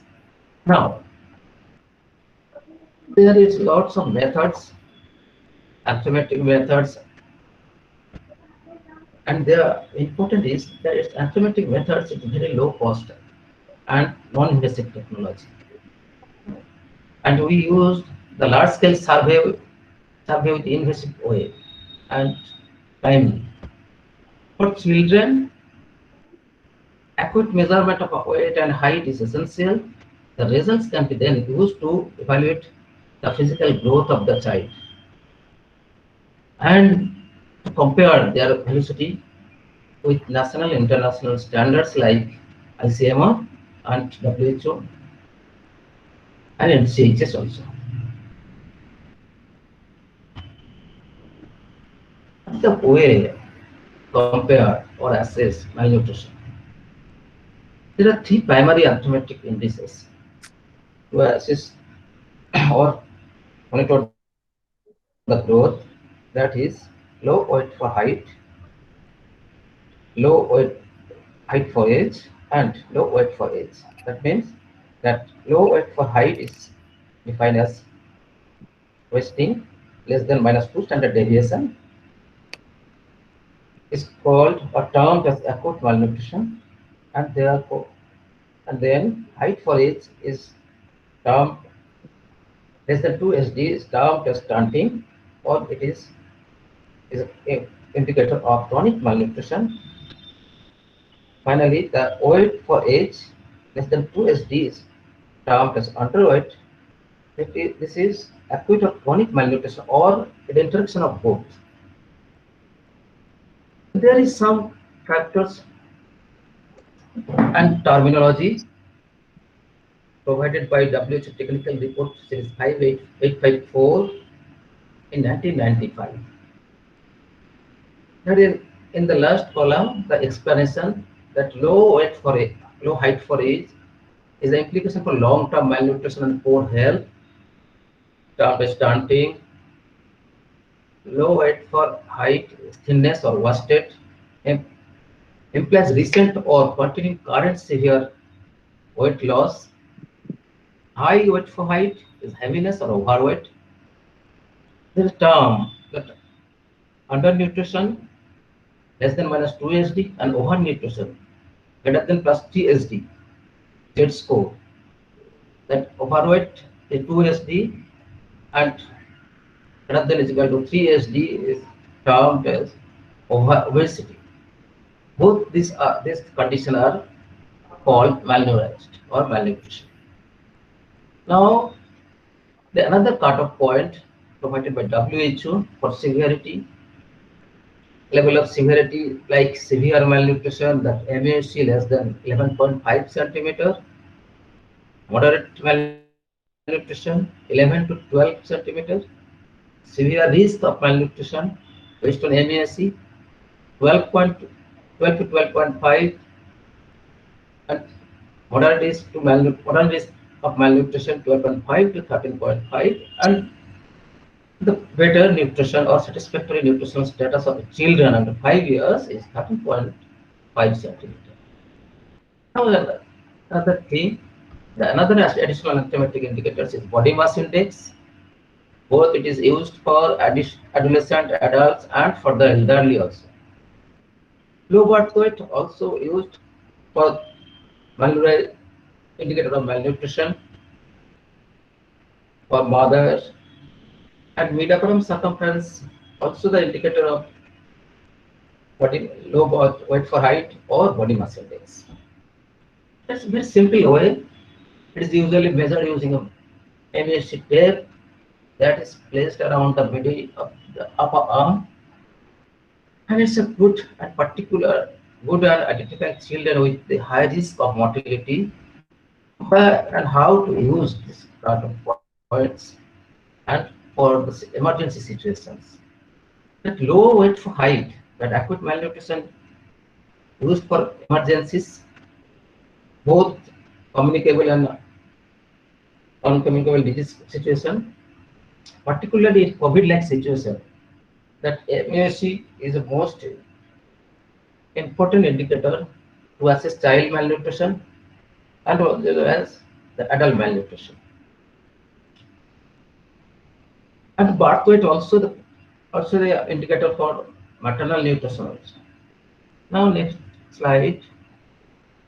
Also nutritional indicator used for assessing micronutrient deficiencies also used, like iron deficiency, vitamin A deficiency, and iodine deficiency. Both are stable condition may be used because invasive methods and requiring long time constant also a factor. Another thing, vitamin C deficiency, thiamine or vitamin B1 deficiency, niacin deficiency. Growth chart, how to use, as provided by WHO 2006 and 2007.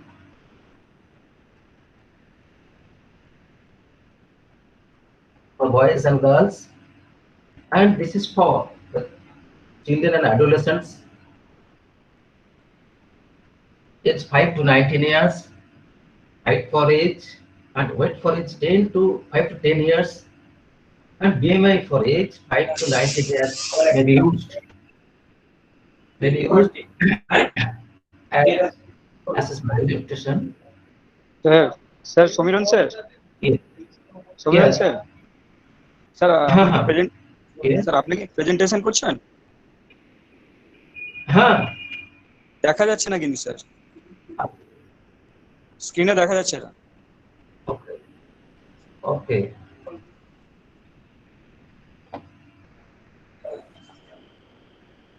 I'll try again.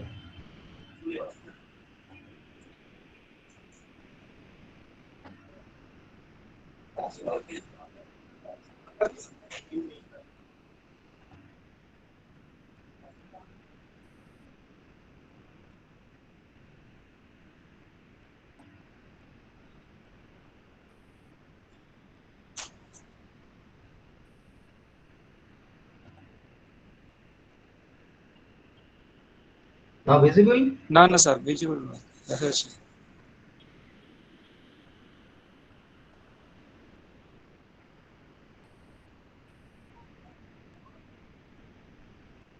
শুধু আপনার ছবি sir আসছে। এবার হচ্ছে sir, হচ্ছে sir, Okay. Okay. হয়েছে হয়েছে।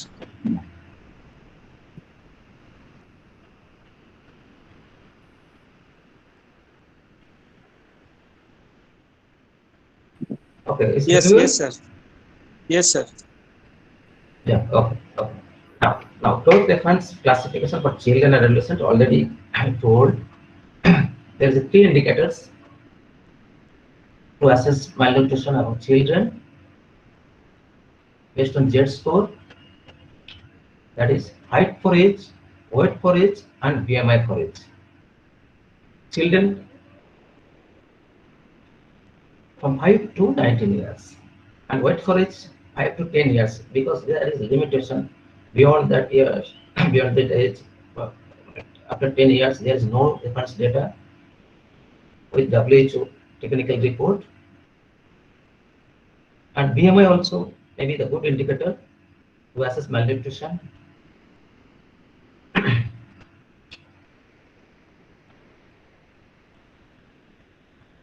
In the top row, there is a cut-off points for normal, overweight, obesity, severe thinness, severe and moderate thinness based on body mass index indicators. Now come to the another indicators, the most important, that NAC cutoff for children and adolescents.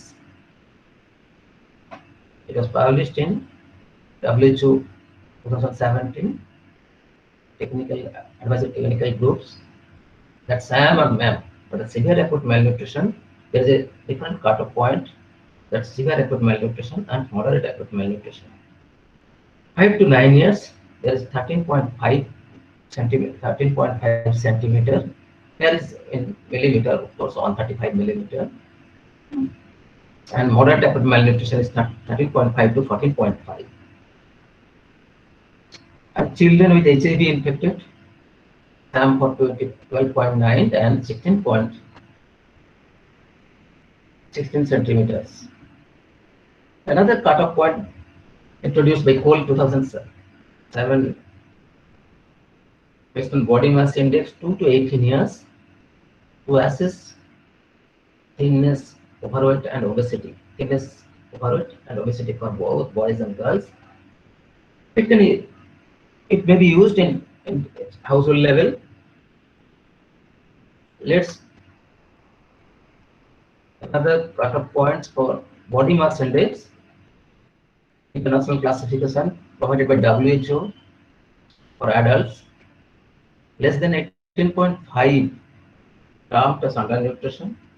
18.5 to 24.9 is normal, and 25 to 29.9 overweight, and above 30 is categorized as obese.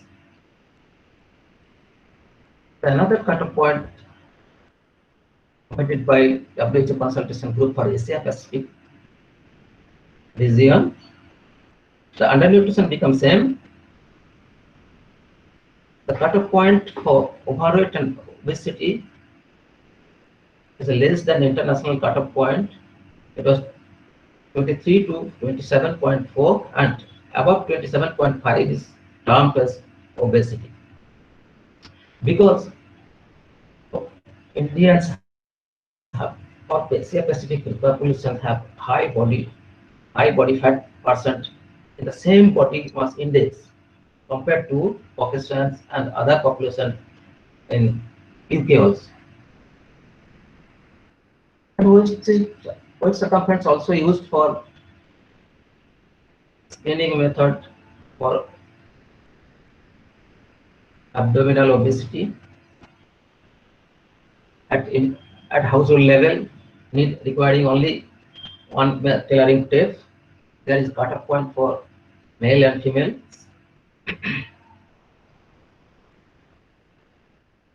And WHR is another risk factor for overweight, obesity, and cardiovascular disorders. That's a 0.8 for females and 0.95 for males. During COVID, it may be used for individual level to aware regarding health or presence of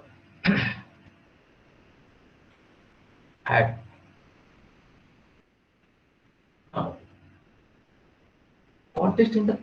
Context in which these indicators are particularly useful not only for emergency situation and COVID-like situation, but only two factors may be used: low weight for height and mid upper arm circumference. For recent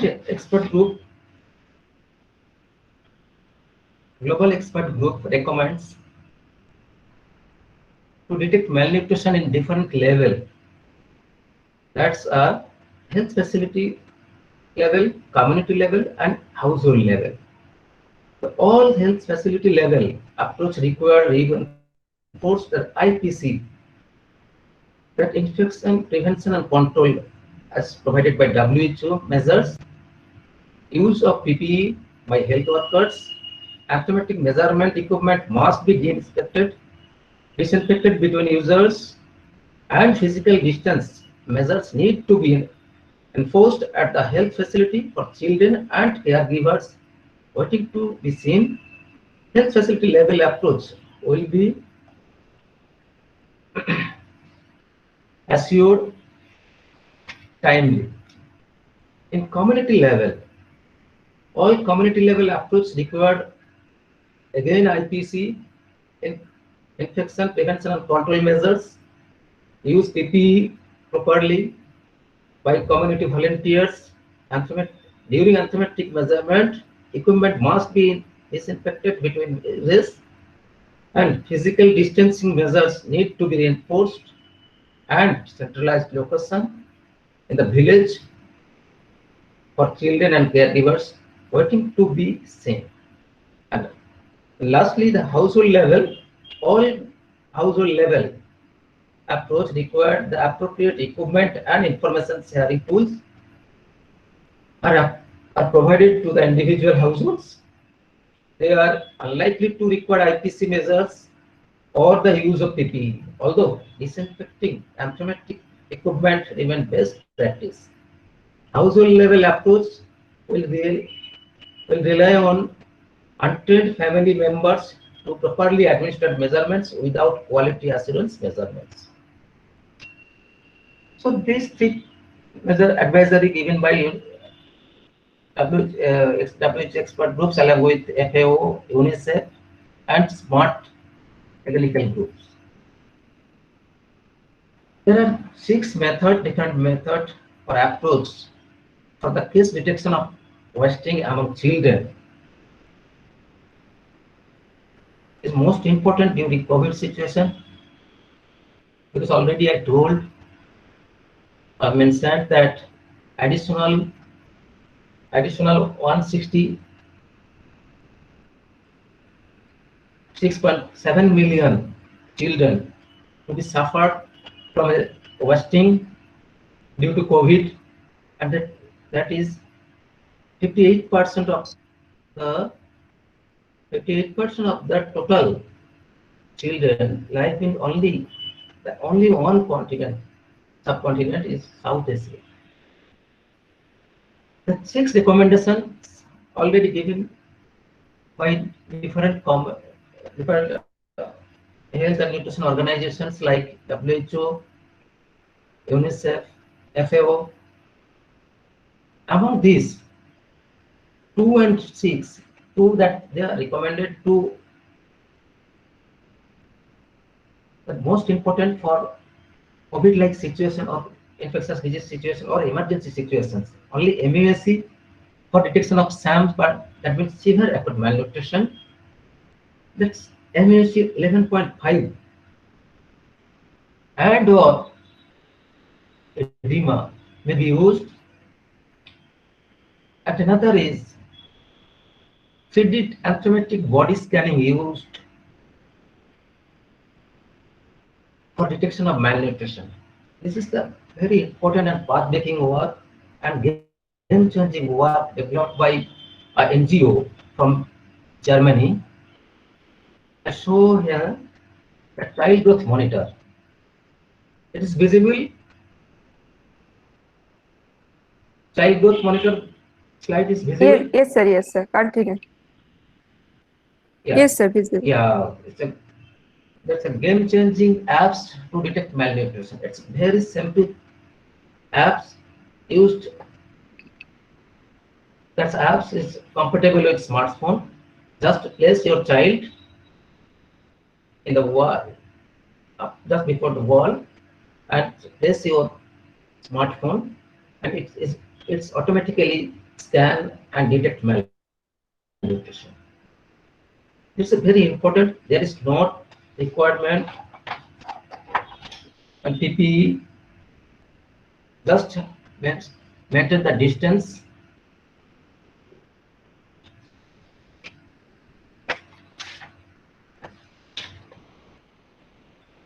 And it is very simple technology and good invention and used AI, artificial intelligence, and Microsoft Azure. The Notas technology is very now popular and published many works. The 3D scanning using smartphones are now becoming the trendings, and it is available almost all households that just can download the apps. However, it's still in a trial and error situation. The early version has already been published and used in Madhya Pradesh. More than 1,000 childs already screened, and it's high sensitivity and specificity to assess malnutrition and to develop growth chart like weight for age, height for age, weight for height. Similarly, for adults, scanning of body scanning, 3D body scanning apps already available in website that you can download. That's a child growth already mentioned. The child growth monitor is a very recently published and now become very popular. Growth journey also available. Scan also available. Fit 30 is available for adults. Calculate body mass index and percentage of body fat. Then individual can award. And also Natilo also free software. It's very useful. Scan body within a second and measure body circumference, arm length, body, total height, and fat also. So that is the very important COVID situation or infection to prevent infection and also prevent malnutrition at community level. Why it is important that they are in the COVID situation, the people and the nutritional organization already and WHO already published many recommendations regarding this. And in March, UNICEF already also given advisory that is that MUSC 11.5 centimeter and 12.5 centimeter and or edema Podimum may be used for detection of malnourished children, and body mass index less than 18.5 also used for undernutrition, and above 30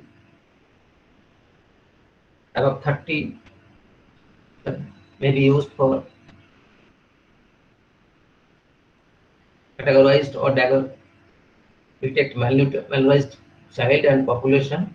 These scans may be used in household level. Those who have some expertise, operate 3D smartphone apps. It's very simple, but needs some technical knowledge.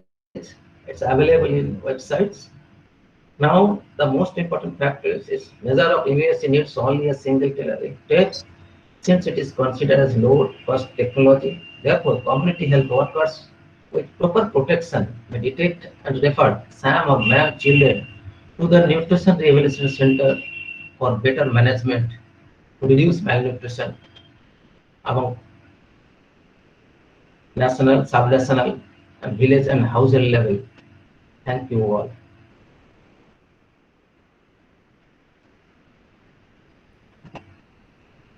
Thank you. Over to Thank you, Mumbai. sir. If any question from participants,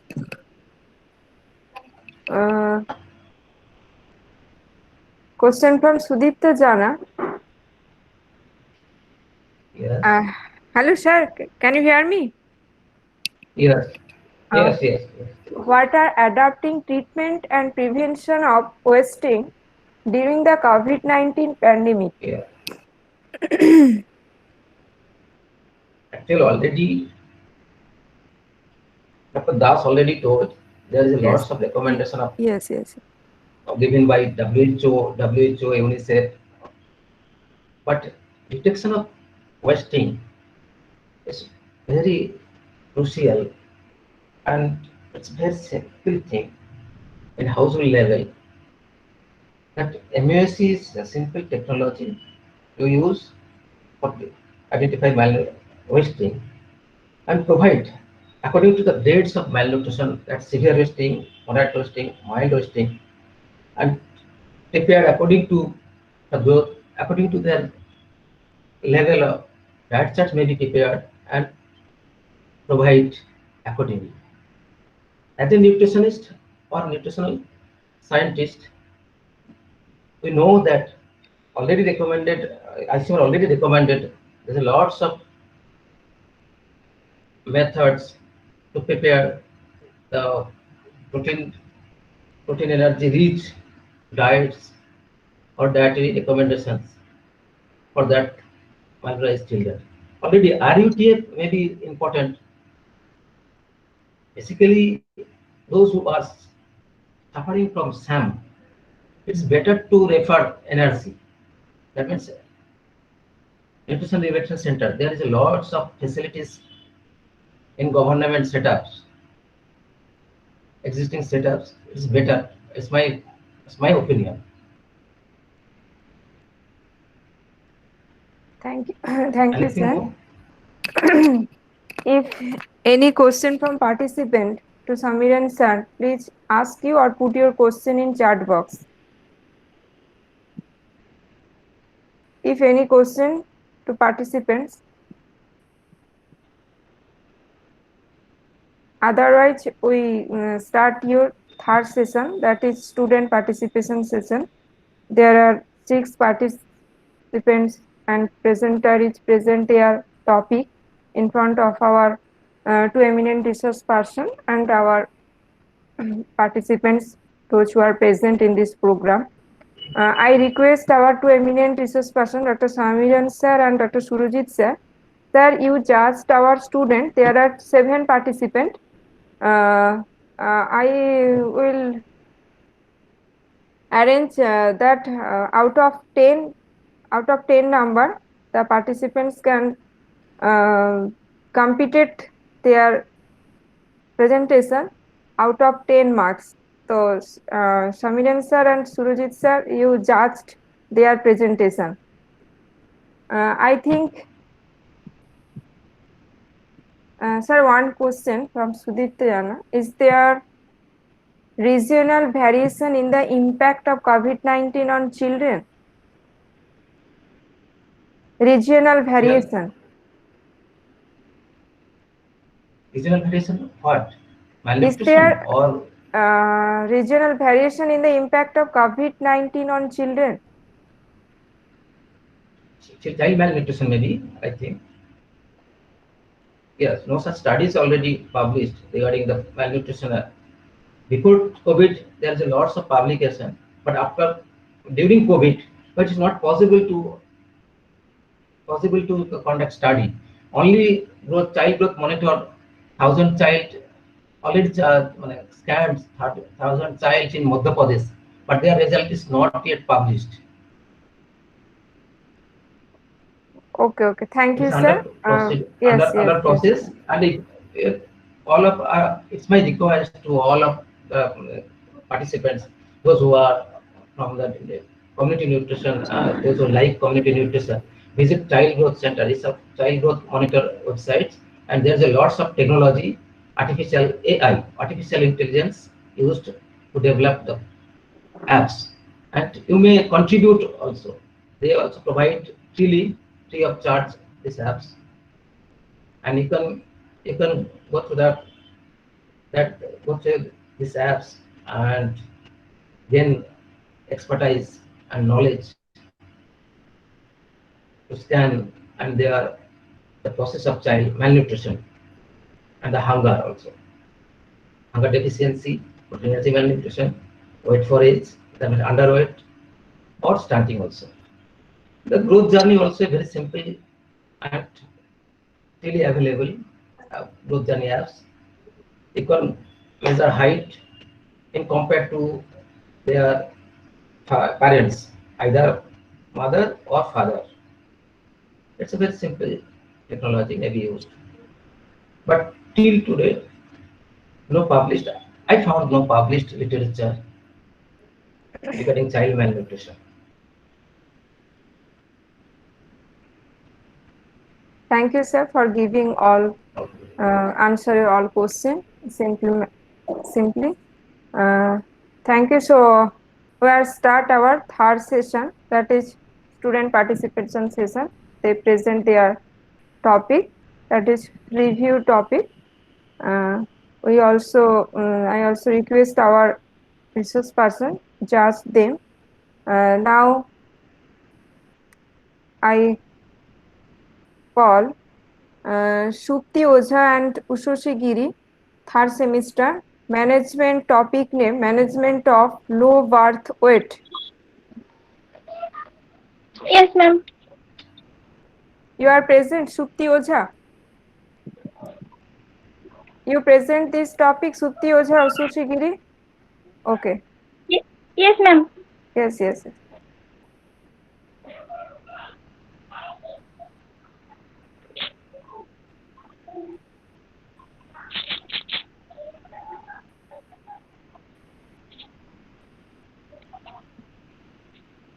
There are 5 minutes. Within 5 minutes, you complete your presentation. Okay, ma'am. Good noon to my all respected sir and madam.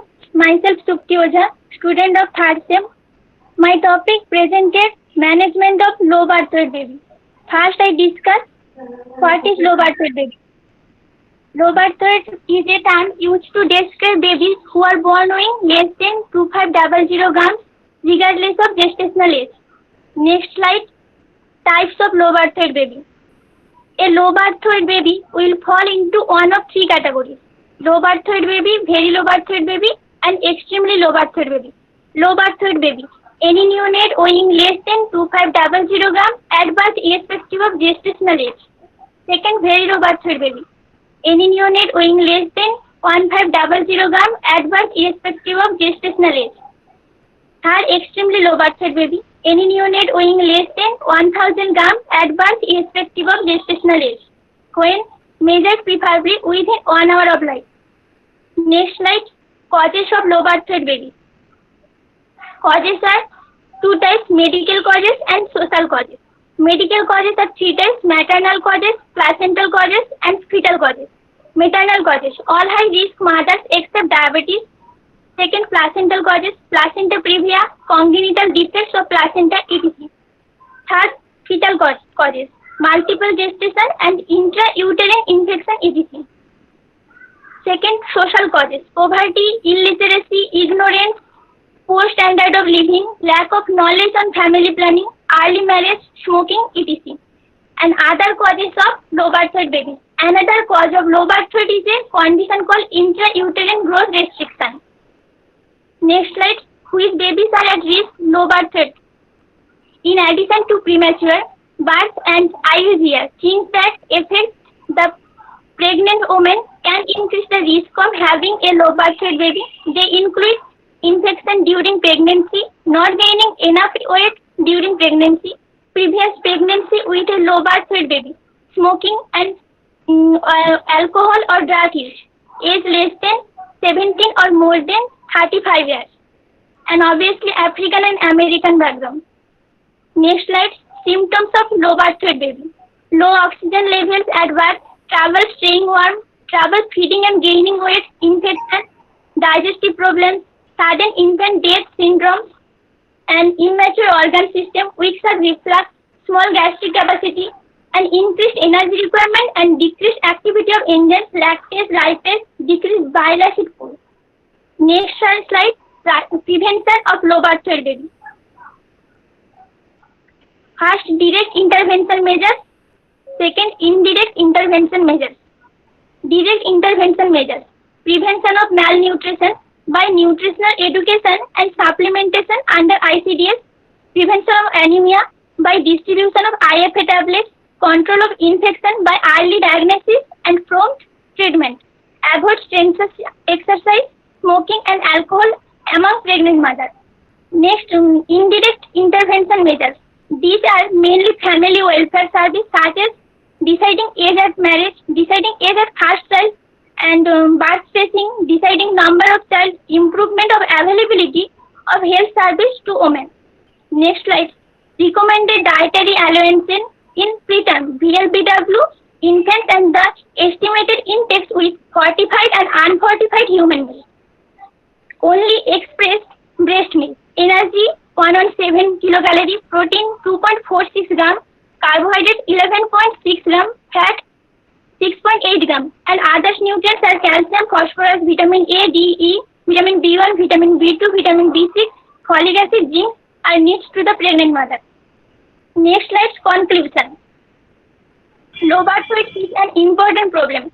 Its public health significance is ascribed to its high incidence and significant association with high infant and childhood mortality and morbidity, which reflected on the community development as a whole. I also thankful all respected sir and madams to listen my presentation, and also thankful Momtaj ma'am to give me the opportunity. Thanks to all.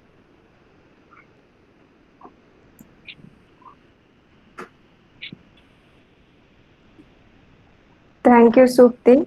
I request our judge if any suggestion or any question to Supti.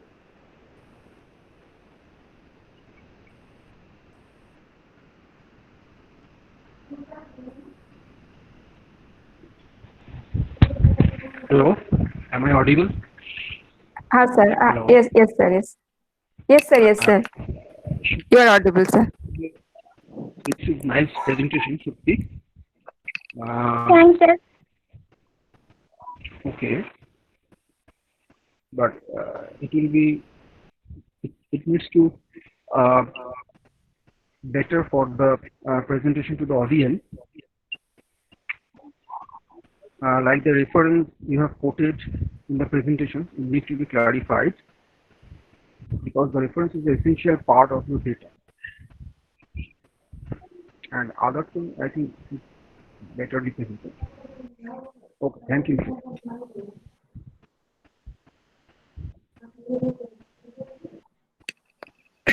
Yes, please. Hello. Hello.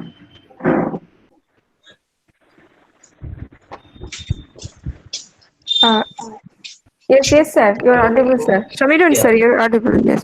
Yes, Shruti, very nice presentation. But prepared slide is needs some careful or efficiently for future presentation. And it is important that health and hygienic practice of mother is more important in developing country, because due to lack of proper health and hygiene, many of low birth weight, particularly very low birth weight child, are suffering from sepsis that influenced by viral and some bacterial, particularly fungal and bacterial infections like Klebsiella and the fungal Candida albicans, many factors. So it's use the health and hygienic practice for management of low birth weight babies. It most extra stress or some space for the management of low birth weight babies, particularly very low birth weight babies. Thank you, sir, for the better suggestion. I hope that they do good in future. So we proceed to our next presentation. The next presenter Priyanka Das and Snitika Chakraborty. The title of their presentation: Healthy Eating Head to Toe. Okay.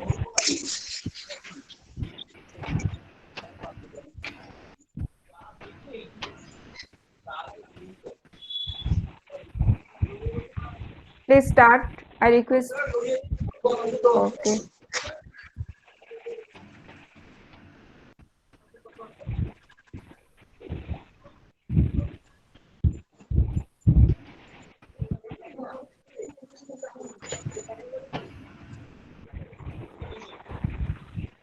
Good noon to all. Please. Myself, Priyanka Das.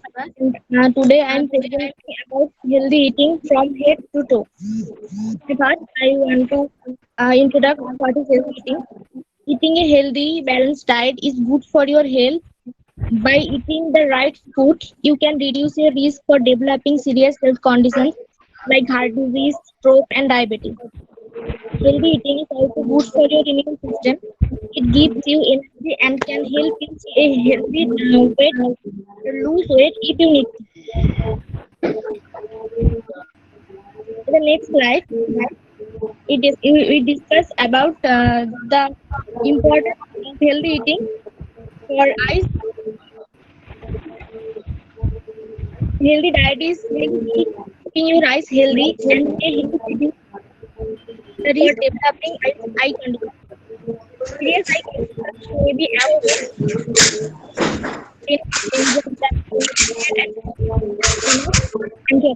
especially vitamin A. Then we discuss about eating a variety of nutrient-rich food from all the food groups promotes healthy teeth and gums. A balanced diet of vegetable, protein food, calcium-rich food, and whole grains provide essential nutrients for optimum health. In the next slide, we discuss about bone and muscle. A healthy, balanced diet will help you build strong bones and maintain them throughout your life. You need sufficient calcium to strengthen of your bones and vitamin D to help your body absorb calcium. Some calcium-rich food like milk, egg that are rich in calcium and vitamin D. That food are good for your bones. Muscles. Bodybuilding is very important in all of our life. Some bodybuilding foods like carbohydrate, protein, fat, mainly protein. Protein is mainly the bodybuilding food. The protein-rich food like egg, milk, fish are very important for gaining muscle. But carbohydrate and fat are also necessary sources of energy. In the next slide, we discuss about hair and skin. Eat the correct balanced diet of following nutrition or nutrient, including protein, vitamin, and minerals, to supply hair with all that needs to remain shiny and strong hair. Then we discuss about skin. Everyone has a favorite face cream or treatment, but beautiful skin starts with nourishment from within.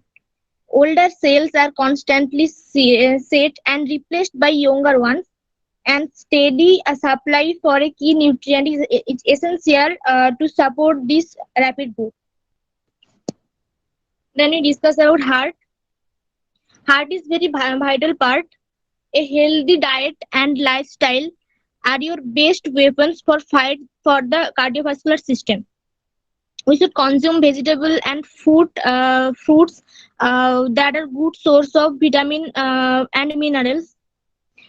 We should consume especially fat, means good fat. Good fat means the unsaturated fat that we get from the plant source, that are very important for making your heart healthy.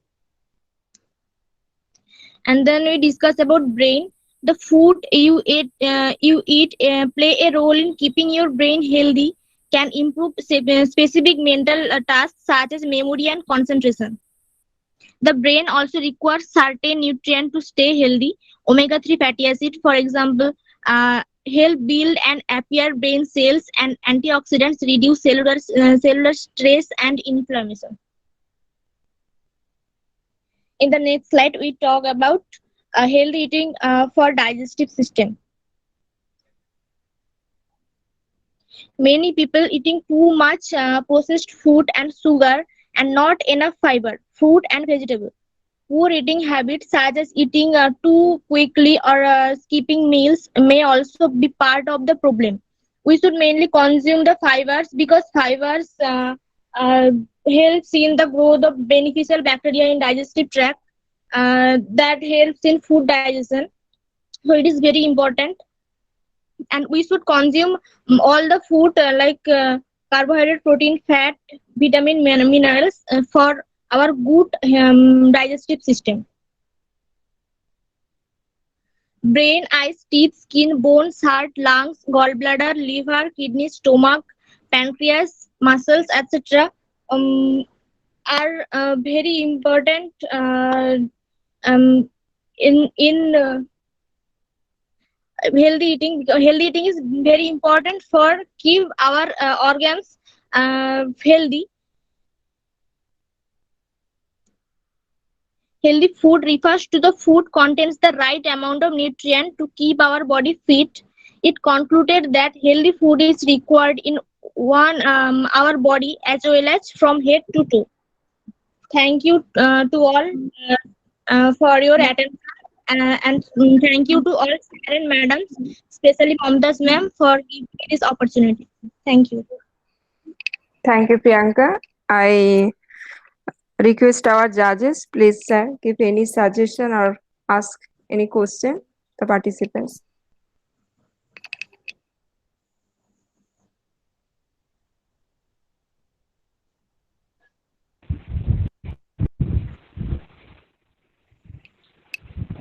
Priyanka, this is nicely presented,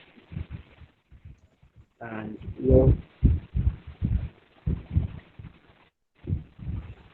I think there is some slides need to modify for better catch up for the audience. Yes, sir. Okay, overall it is better. Okay, thank you.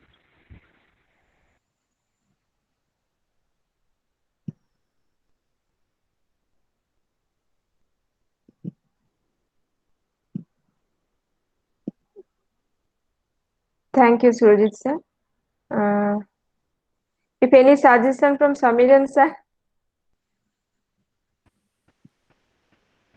No, very nice presentation.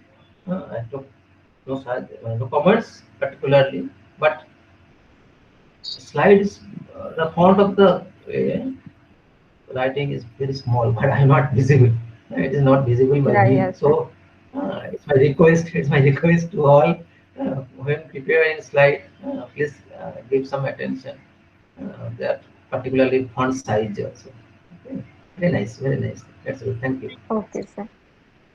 We proceed to our next presentation. Next presenter Piali Maiti and Nivedita Des. They present a title Immunity Boosting Foods During COVID-19 from 5th semester.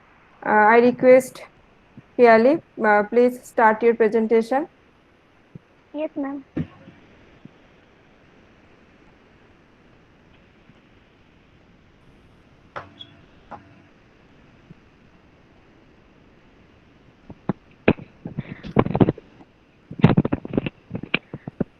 Good noon, all my respected teachers and their present all student. Myself Nivedita Dash from 5th sem student. Me and myself and my friend Piali Maiti. Today we both are discuss the immunity boosting food during COVID-19. Introduction. COVID-19 or coronavirus was declared as a global pandemic by the World Health Organization, and while the countries are grappling with the immune danger that this virus poses to humanity, there are few key measures that individuals can take to fight this pandemic. A nutritious diet and the optimum functioning immune system can never go wrong. If you have a healthy immune system, your body can safeguard and you form any disease and even the novel coronavirus or COVID-19. In the wake of the COVID-19 outbreak, entire mankind across the global suffering. Enrich the body natural defense system, immunity play an important role in the maintaining optimum health.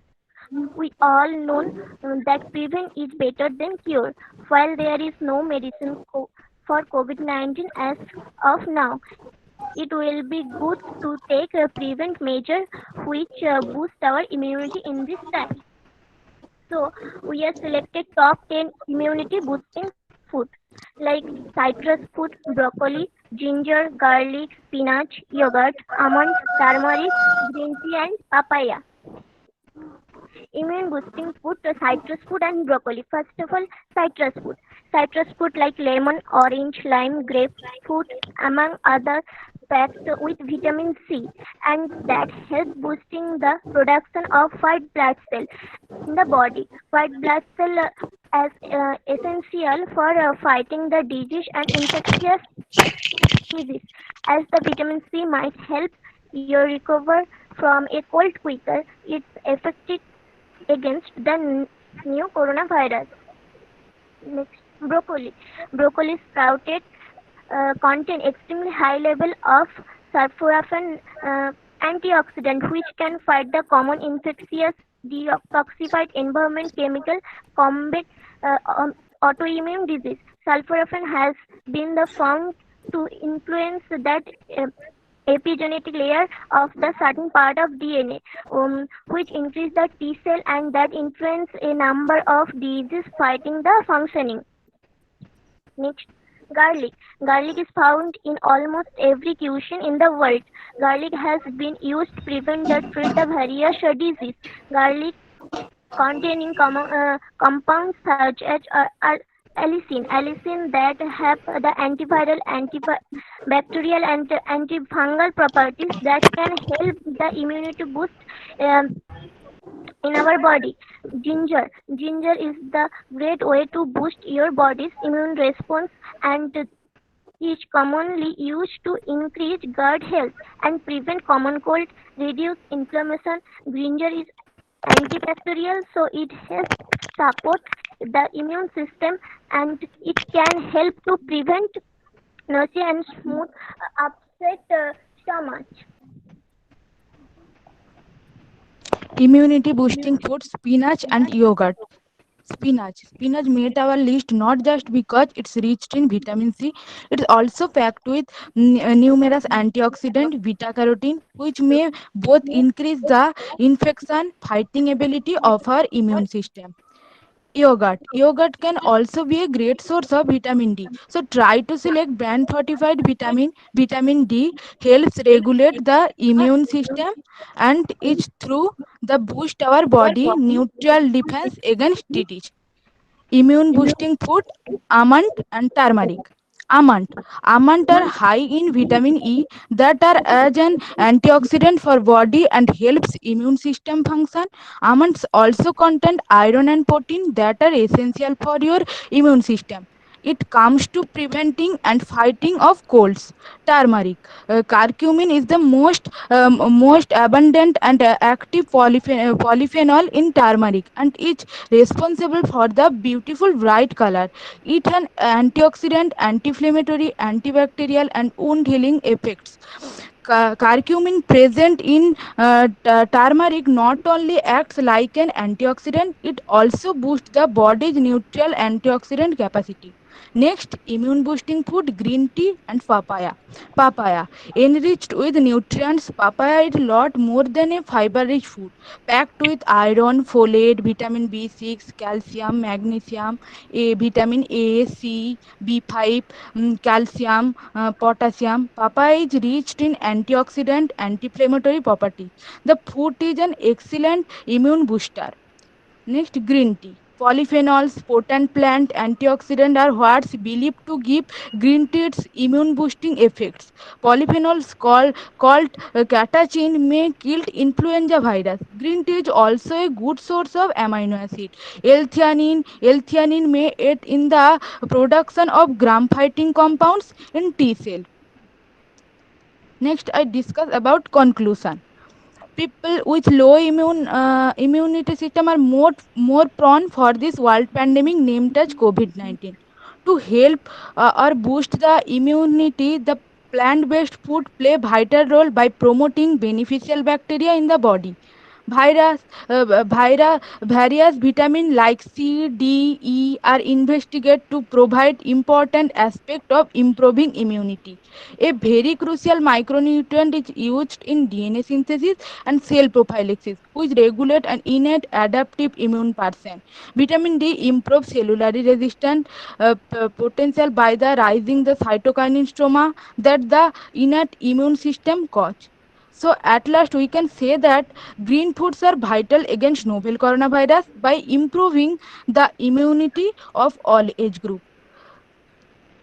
Thanks you for your attention and thanks to our all respected teacher and guest for giving us this opportunity to present our thought through this presentation. Thanks to all. Thank you, Nivedita and Piyali. I request our judges, sir, give any suggestion for their future preferences or in.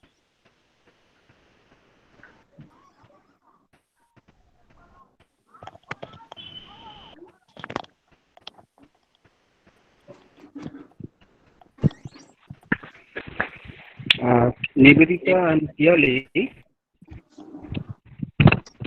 sir. thanks for good and comprehensive Yes, sir. presentation. Most of us using the mobile phone application of the Google Meet. So it will be better if you land in the format. It will help us Yes. Yes, sir. to present the slide better. Okay, sir. We will try it next. Okay. In your next Thank you for the presentation. Very good. Thanks. Thanks. Thank you, sir.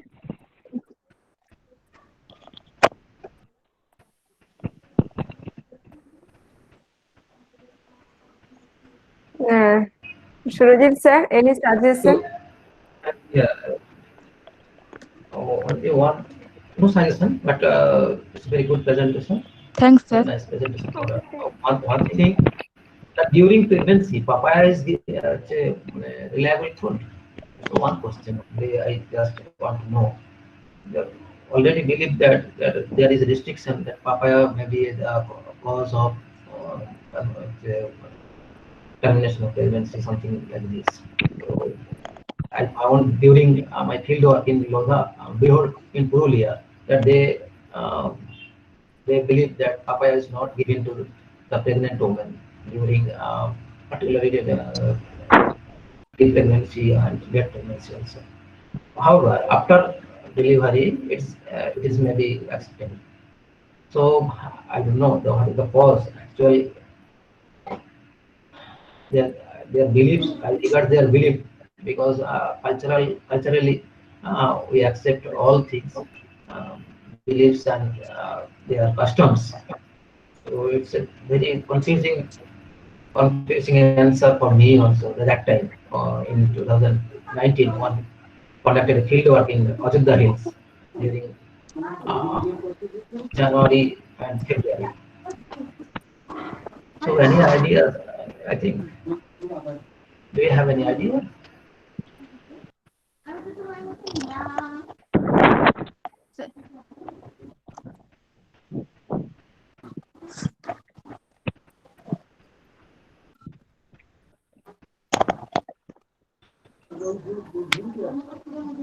Hello?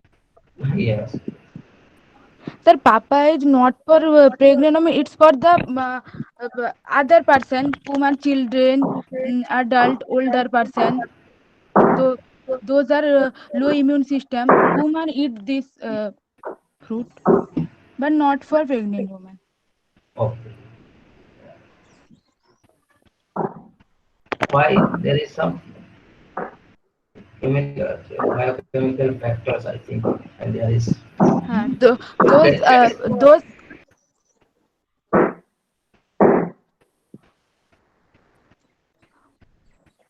those create some default on pregnant. That's why we not recommended papaya on pregnancy stage.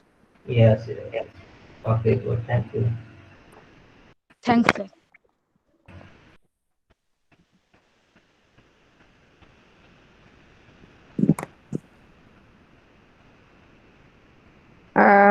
Sujit sir, have any suggestion to our students?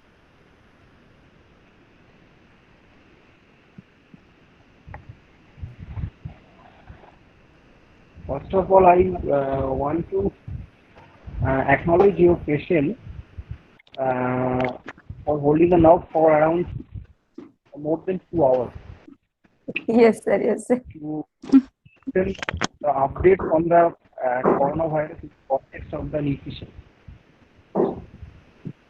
So I deeply appreciate the patience of the students. I think most of students are undergraduate. Yes, yes. Okay. And this platform learn out about the upcoming education or the future perspective in the field of nutrition or other related training. I suggest that all of you to come into the postgraduate or PG course or continuation and uh, see the completion PhD. So this kind of discussion will help you every moment of your higher education system and upgrade the knowledge, not only the Sir, we participant knowledge, can't hear but you also the properly. hello, Yes, sir. hello, am I audible? Yeah, yeah. Hello. From this presentation stage, not only the participant knowledge will enriched, but the knowledge of the presenter will also be polished by the upcoming or coming questions from the audience, and also uh, I have received some kind of challenging questions from your end, and this kind of platform is very much essential to conduct in a regular manner for remediating or polishing our knowledge. Sir, there are Hello. 4 presenters present. Okay, okay. Uh, uh, I request to continue them. yes, sir. Yes, sir. The next presenter, Momita Bhuya and Krishna Das. the topic of them, personal hygiene and equalities during COVID-19 pandemic. Yes, ma'am. Momita Bhuya, yes, start your Yes, presentation. ma'am.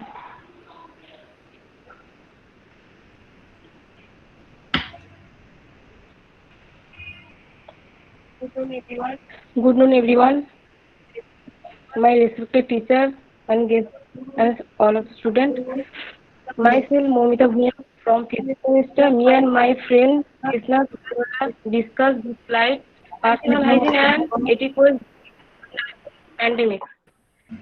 First content brief about COVID-19, stay smart and hygiene, respiratory hygiene and safe PPS, social distance and stigma, care for high risk group, staying physically active and sound sleep, next healthy diet and mental health.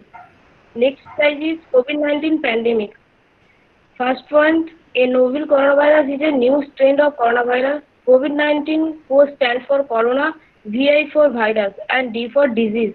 The COVID-19 virus is a new virus linked to the same family of viruses as severe acute respiratory syndrome. The COVID-19 virus creates direct contact with respiratory droplets of an infected person and touching surface contaminated with the virus. Next is the COVID-19 virus may survive on surface for several hours, but simple disinfected can kill it. Next, stay smart. Smart means S for stay home when sick, M for mask when out, A for avoid large groups, R for refresh indoor air, T for 10 feet is better than 6. Next slide is hand hygiene. Do or do not. First of all, do. Wash hand with soap and water for 40 seconds in public place or after blowing nose, coughing or sneezing. Or use a alcohol-based sanitizer at least 70% and rub them together until they feel dry. Or do not touching eyes, nose and mouth with unwashed hands. Touching surface like door knobs, door balls, elevator buttons, handles, mobile, chair beds, etc. Next slide is respiratory hygiene. Respiratory hygiene is a combination of measures to stop entry of germs through respiratory behaviors like coughing or sneezing. Do or do not. Do use handkerchief or tissue on face while coughing or sneezing. Throw the used tissue immediately into closed dustbin. Sneeze is to your bent upper arm when absent of handkerchief or a tissue. Wash hand immediately after sneezing or coughing. Do not use other ways of covering your face like the pallu of the sari, of the chunni, of the gamcha. Do not spit in the outer place.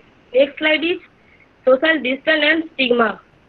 Do stay home unless absolutely necessary. Keep a distance of at least 1 meter between each other. Avoid stigma, discrimination, be support, kindness and humanity for helpless. Do not hold or attend in together, even it is a corner meeting of 3 or 4 friends. Do not go to crowded places like markets, shopping malls, hotels. Do not follow mental distancing. Next slide is care for high risk groups. Older adults, people who have underlying medical conditions like heart disease, diabetes, lung disease, kidney disease, and on cancer medication. Pregnant women, as we do not know the impact of the disease on pregnancy as of yet, it is better to take care. Stay physically active and sound sleep. Keep regular exercise at least 30 minutes a day. Keep breathing, yoga, medication. All keep body and mind fit. Next slide is healthy diet and mental health. Vocal for local. Make sure that our diet should include locally ground foods as daily lifestyle to improve overall health and well-being. For stronger immunity and healthier skin, Add vitamin C rich food like amla, lemon, orange, guava, capsicum, etc. To strongest nervous and immune system include B vitamins rich food like almonds, ragi, ahar, groundnut and bananas. Next is to improve metabolism must include B9 vitamin rich plant foods, soybean, rajma, beetroot, capsicum, etc. Thanks to all our respected teacher and guests for giving us this opportunity to present our thoughts through this presentation. Thanks to all of you. Thank you. I request our two judges, please sir, give any suggestion to our students.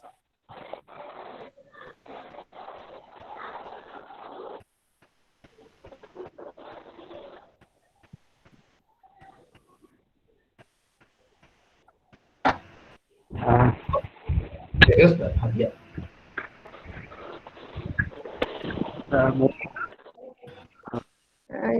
Momita, can you show me the slide of the smart SMART?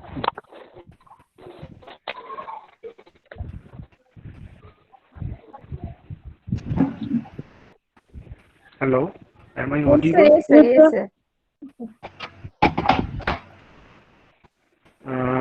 Can you show me the slide of the smart SMART?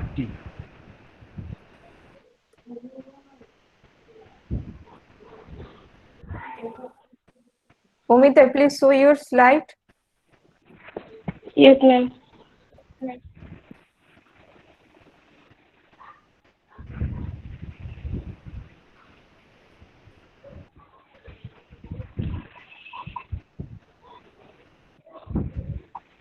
In which particular SMART part, I think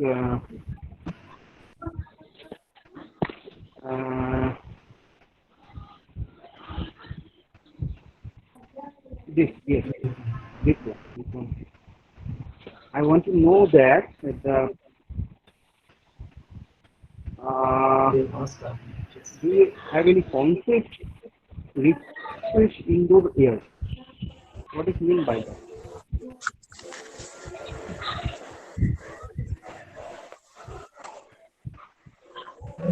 Yes. How can it Yeah. the indoor air? Have any idea?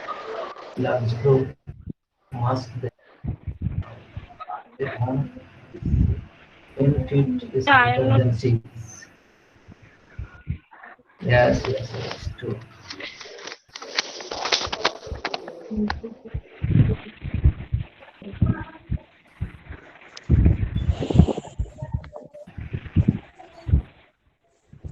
Hello, Yes, sir. am I audible? Yes, sir. sir. Yes, sir. Yes, I refresh indoor air. R for refresh, Syndrome. refresh COVID-19. indoor air. How can it be possible to refresh the indoor air? Can it be possible by using the air conditioning system as we use in our home purpose? Yes, sir. Uh, Air conditioning system is safe for use during the COVID-19 pandemic? Safe or not?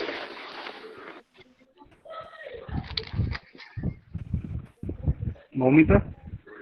Sir, I am not here clearly. Actually, air conditioning or AC system we are used regularly in our residence is not safe because it recirculates.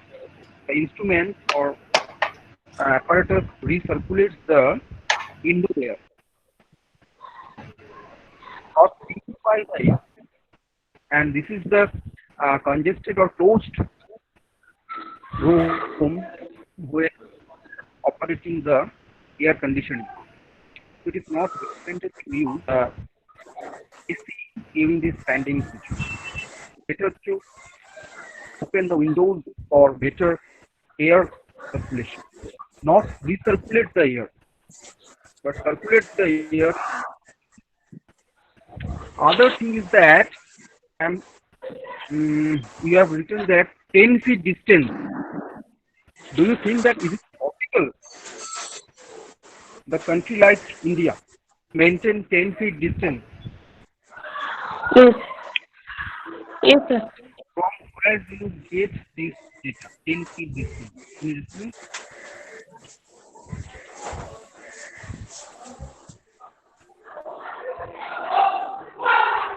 One meter or 3 feet Yes. as per WHO Yes. or CDC, but it tends to be maximum 6 feet, but Yes. never 10 feet. Is it possible to maintain 10 feet distance? Do you think in the populated country, especially like India, and also for No, sir. It is not possible, but try to. okay? So otherwise, the slide presentation is very good. Okay, thank you very much. Thank you, Thank you, RT sir. charges. Next, we proceed. Time is very late. The fifth presenter, Tumpa Ponda and Srilekha Maiti. The title of them, Breastfeeding is the Best Feeding. Please, Tumpa Ponda and Srilekha Maiti, start your presentation. Yes, ma'am.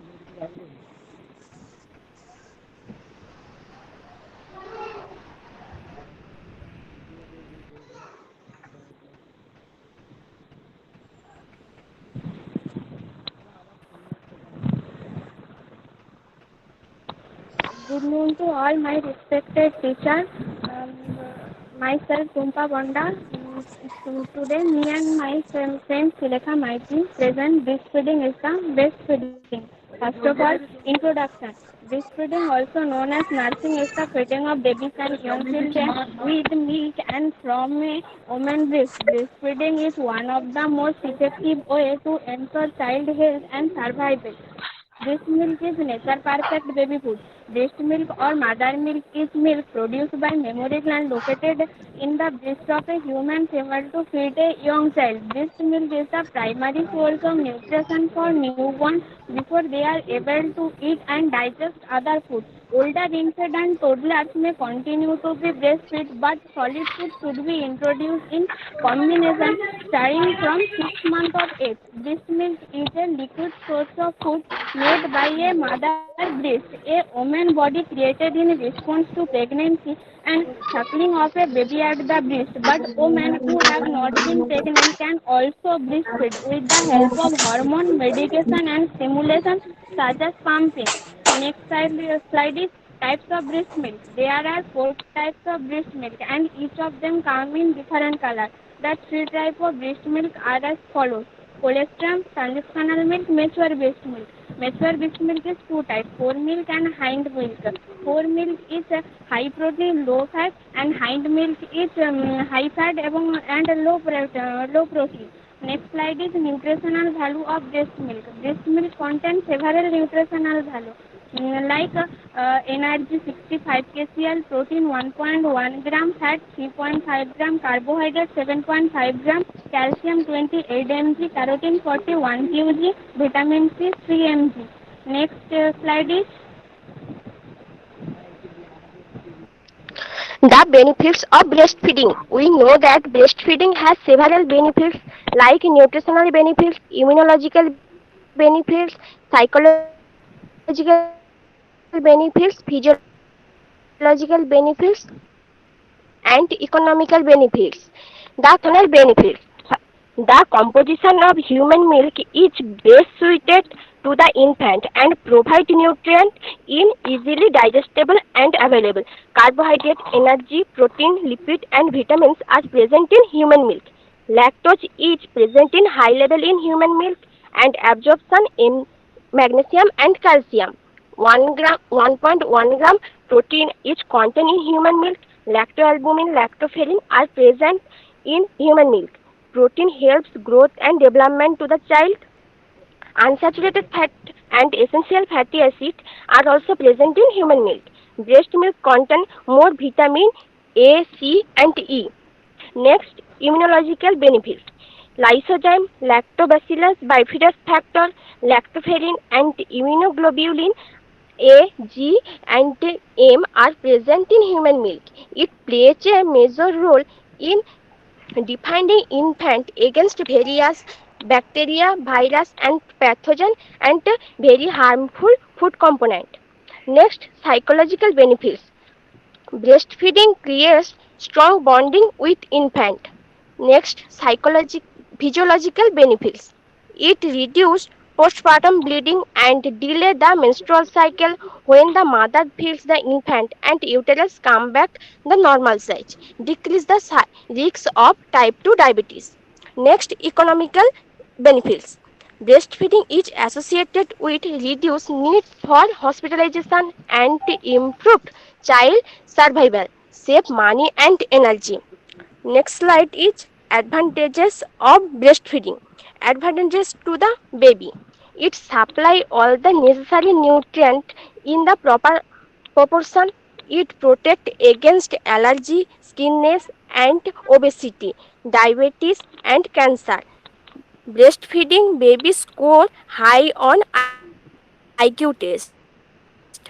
Advantages to mother. The baby sucking cause a mother uterus to contract and reduce the flow of blood after delivery. Mothers who breastfeed tend to lose weight and achieve their pre-pregnancy figure more easily than mothers who bottle feed and prevention the breast cancer. Next, conclusion. Who recommendation are the infant to be given only breast milk for 6 months and for breastfeeding to continue for 2 years of age or beyond. Women living under a wide variety of circumstances in the United States and elsewhere are capable to fully nursing their infant by breastfeeding them. Breastfeeding is one of the most effective way to ensure child health and survival. So it is concluded that breastfeeding is thanks to all our listeners for giving us this opportunity through this presentation. Thank you.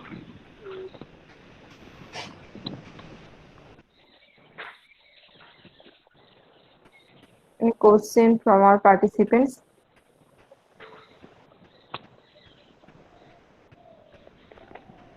Okay. Tumpa, I have a question. Firstly, I appreciate your presentation. Very nice presentation. Okay. Thank you. Only one thing Thank you, sir. that breast milk, of course, is a good food for during childhood. Childhood is true, but in our country, particularly in rural area, most of the mother basically are suffering from malnourished. So it's already established that malnourished mother have low nutrient milk. So how you prevent this such type of condition? It has already established that mother who is suffering malnourished, that have low content of nutrient in their breast milk. So during childhood, early, that means first 2 years, because this time needs very high rates of nutrients because of rapid growth. Actually, 40% of the child growth occur during this time. So, what is the what is the preventive measure you follow during this period?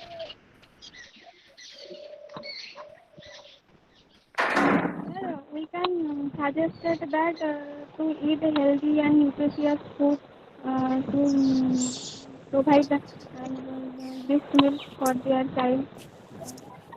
and educated than to the Yeah, educated that child. that they use proper. Yeah, They use breast milk, so their child is safe from disease and grows rapidly. yes, yes. Good. Good, carry on. Very nice presentation. Okay. I request Surajit sir.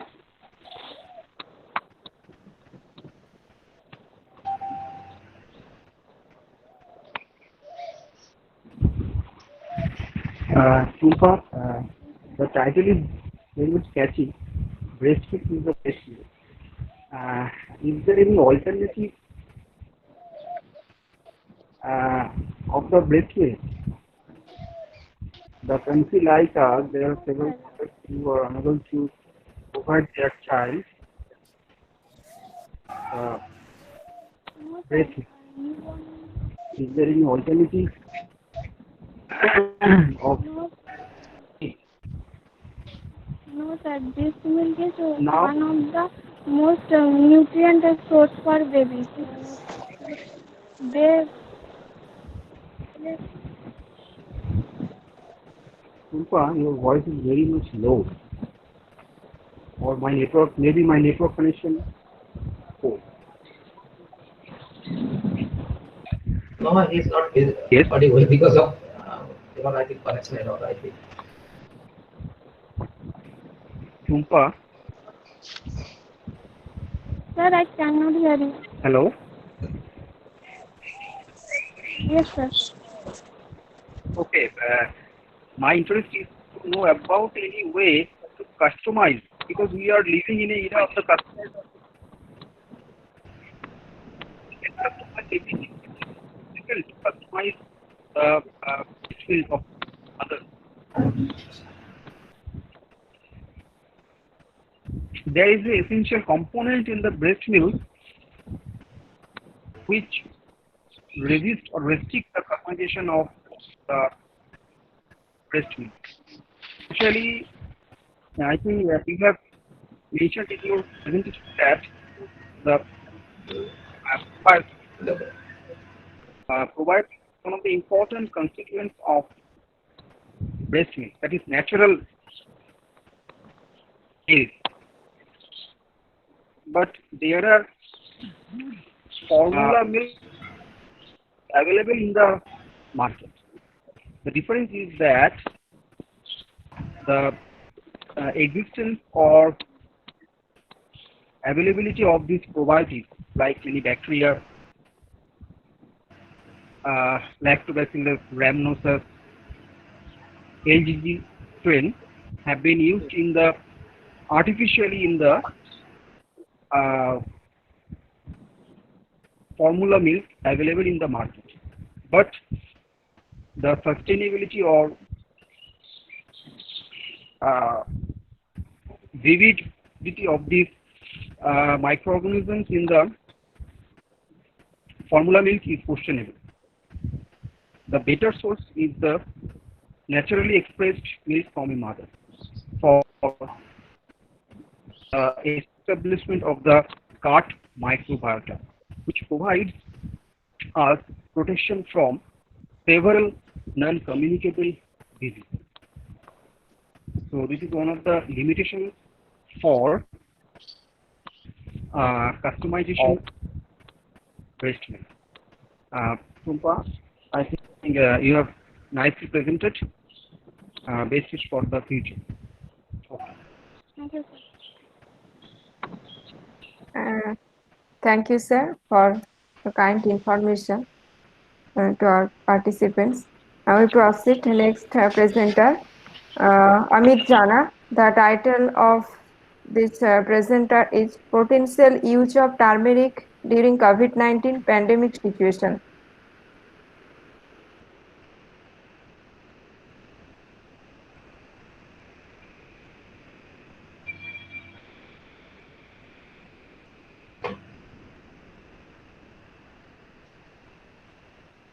Hello. Yes, Amit. Start your presentation. Good, good. Very good. Yes, yes. Good. Continue, Amit. Good noon, all my respective sir and madam, and good noon, all my participant friends. Today, my topic is potential uses of turmeric during COVID-19 pandemic situation. This pandemic situation, no specific medicine, do not have no specific medicine. Uh, some countries are used uh, the hydroxide chloroquine, and in this time, the Minister of Ayush has recommended various Ayurvedic measures. Turmeric is one of them. Turmeric is a good ground dried aromatic root. Turmeric used cooking Asia. Turmeric used Asian countries as a cooking and traditional medicine. Scientific name of tamarind, uh, curcuma and longa. The various name of turmeric. Bengali name is halud, Gujarati name haldar, Marathi name halat, and Punjabi name haldi. Nutritive value: protein 0.9 and carbohydrate 6.3%, dietary fiber 2.1%, and minerals: magnesium, content magnesium, iron, copper, etc. Antiviral property in turmeric: curcumin is found naturally. Turmeric would help eliminate enter virus. Curcumin is known as inhibitor action on bacteria, virus, and fungi.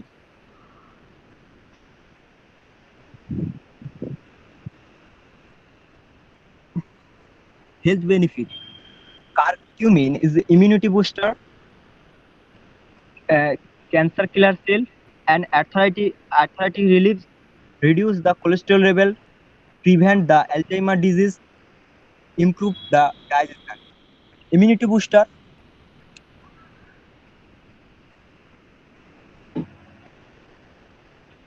turmeric content the lipopolysaccharide which help stimulate uh, stimulate body immune system, and curcumin um, as a anti carcinogen properties that prevent cancer killer cell, arthritis relief. Curcumin use the joint pain, reduce the cholesterol level. Curcumin used the reduce cholesterol level is improve the digestion. Curcumin used as lemon rice, sambar, dal, marinating meat, and use the milk, warm milk after bed. So curcumin is a functional food. Curcumin have been used as traditional medicine to treat disease as well as symptoms.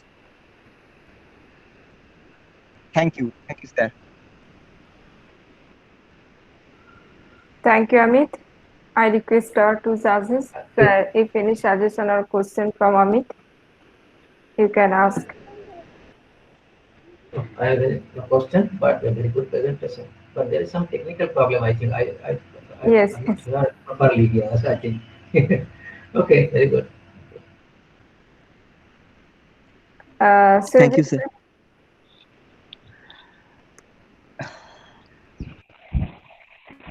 Amit, you are the first present in the landscape format, which is Yes. It's true. thank you very much for your presentation. Uh, And you have discussed the topic which is age old,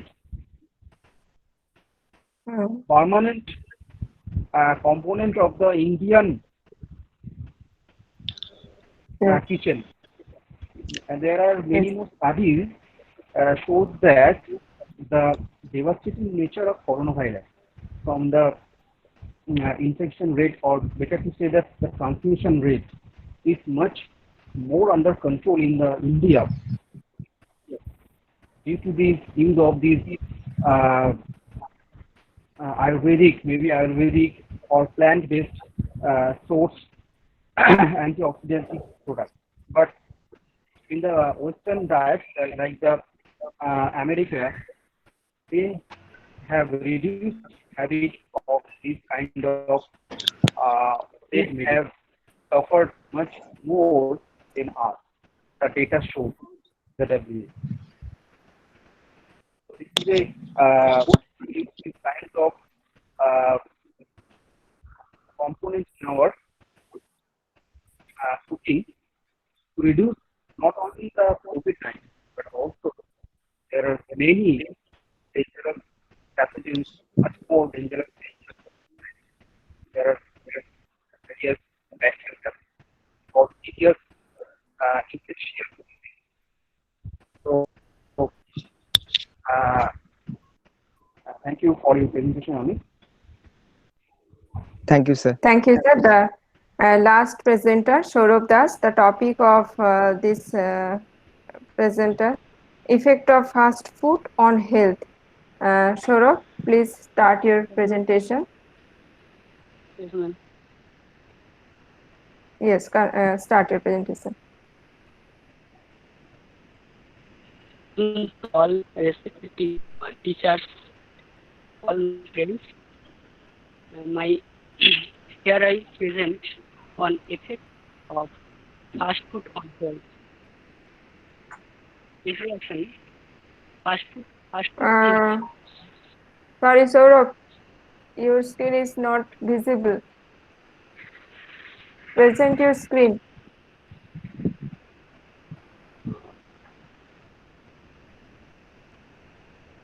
Saurabh. Ma'am, madam,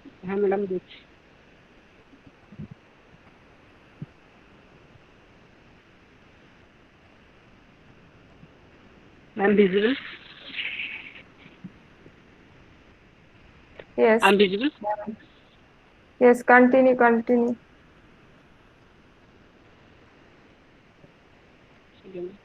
Introduction. Fast food. Fast food is mass product food that is prepared and served very quickly. The food is Saurabh. Yes, ma'am. I cannot see any written or your presentation. Please. No slide. Saurabh, please. No slides is seen in their screen. Yes, ma'am. Yes. Start again. I think it's better.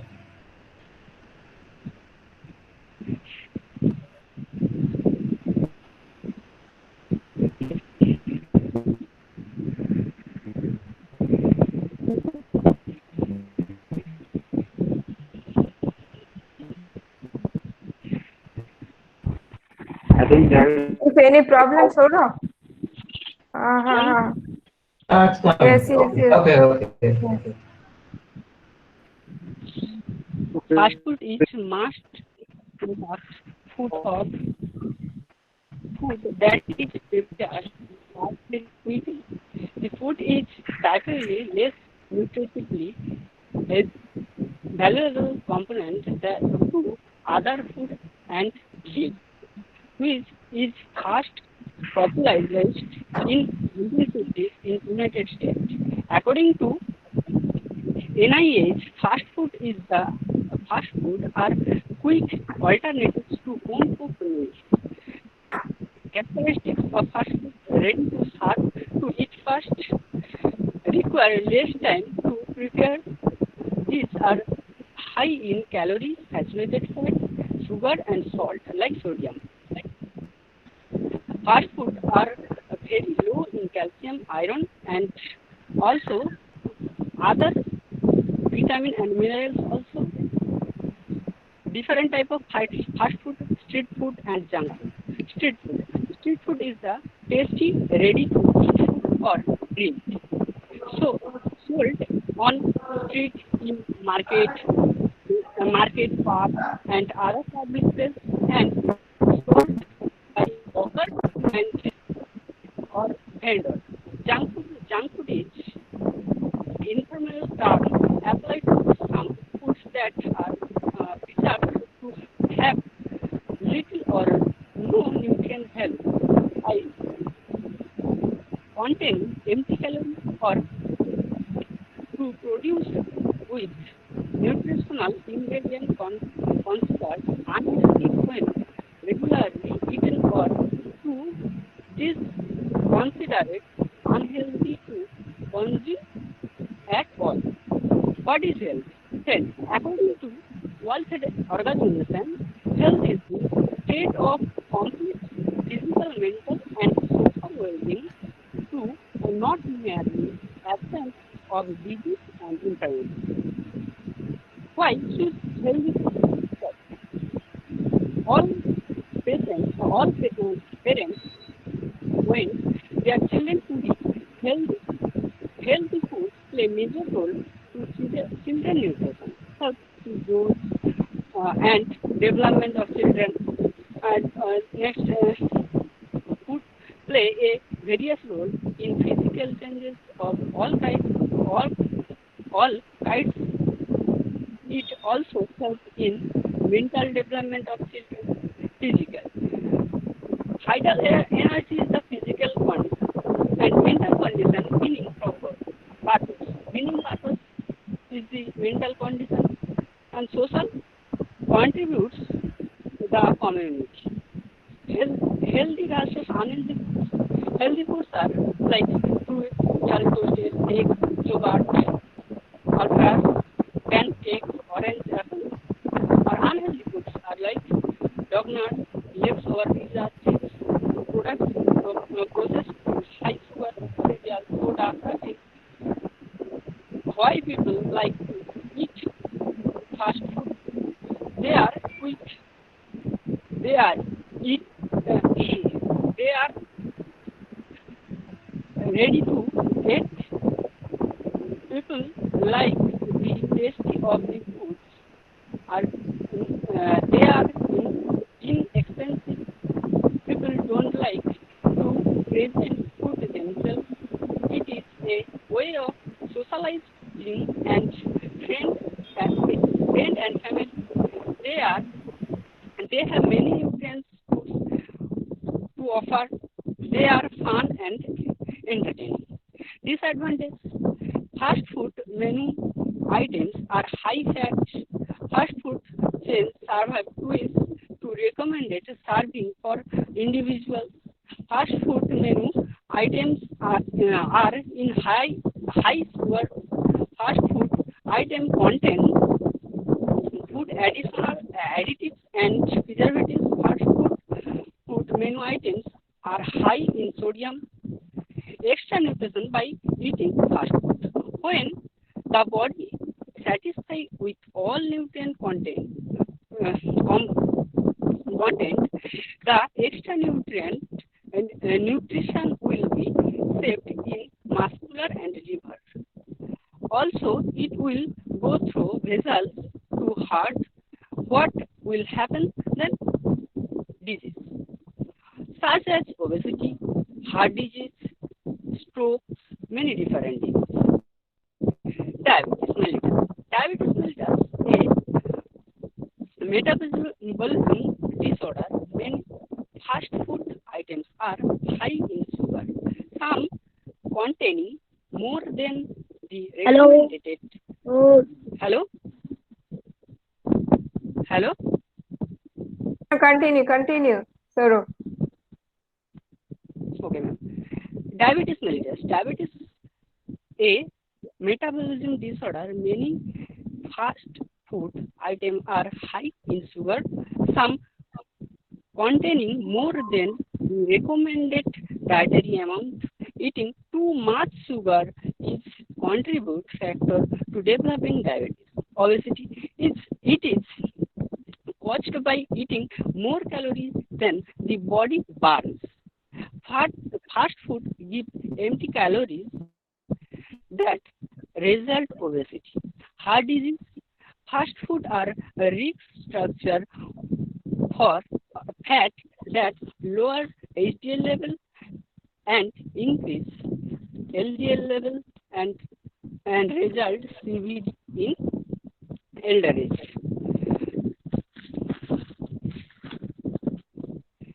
Maturation of adolescence. Diet can lead to alteration to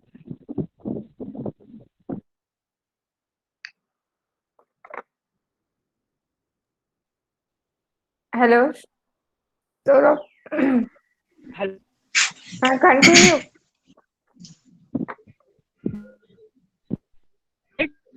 reduce on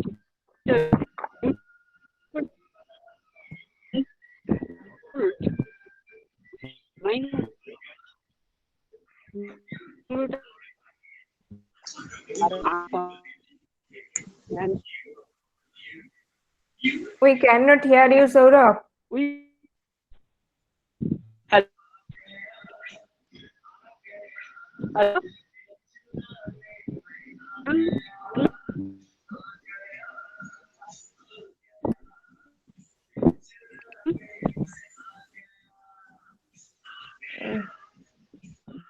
I think there is some problem. Some network issue. Technical problem. It Yes, is yes. some network. Maybe network issue.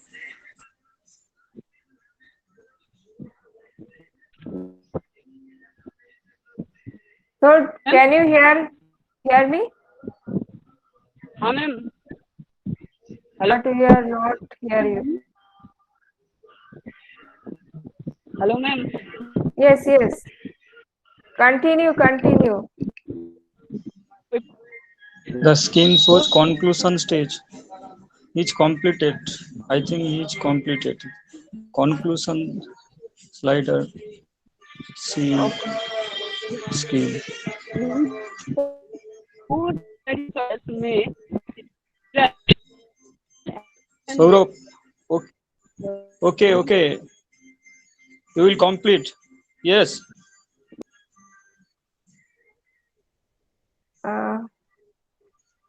I go to our judges, Vishwari sir and Surajit sir. If any suggestion or any question from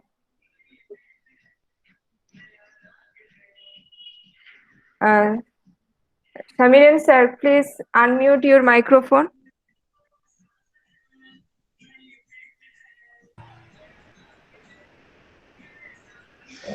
No comments because there is some technical error. Completely Yes, heard. Yeah, I said, okay, no problem. Yes, it's open. But nice. Okay, this is nice presentation for all students. And thank you for organizing such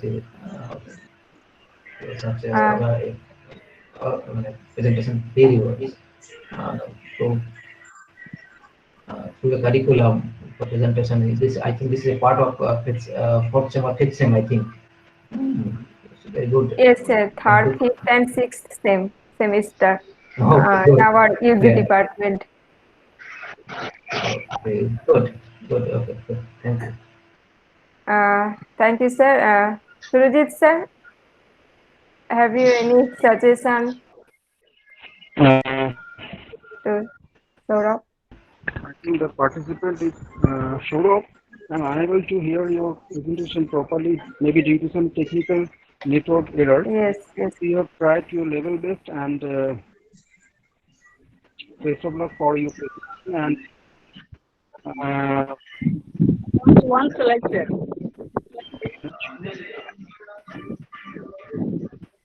Sir, So, mute your Microphone, mute your microphone, Saurabh, please.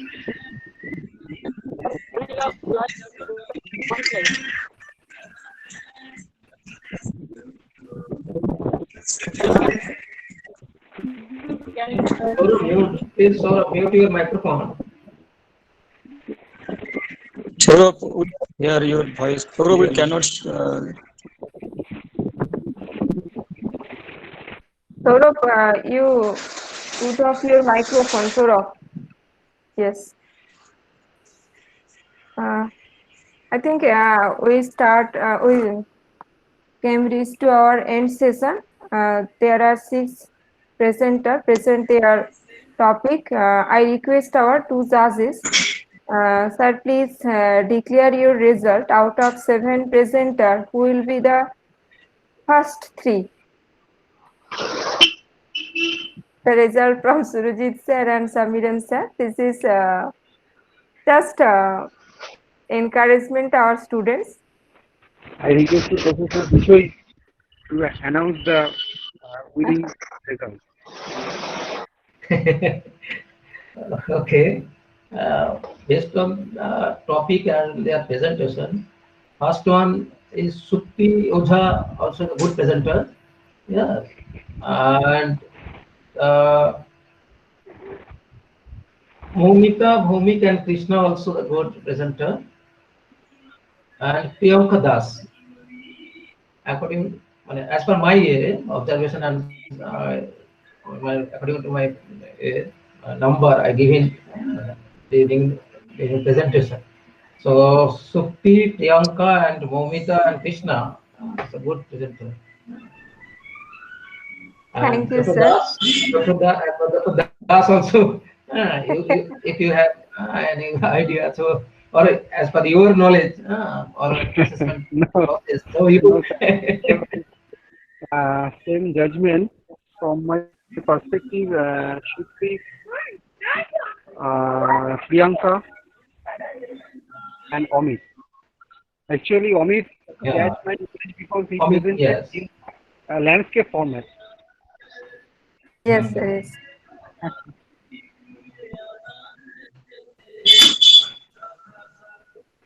Thank you, sir. They attend first time. They try to better in future.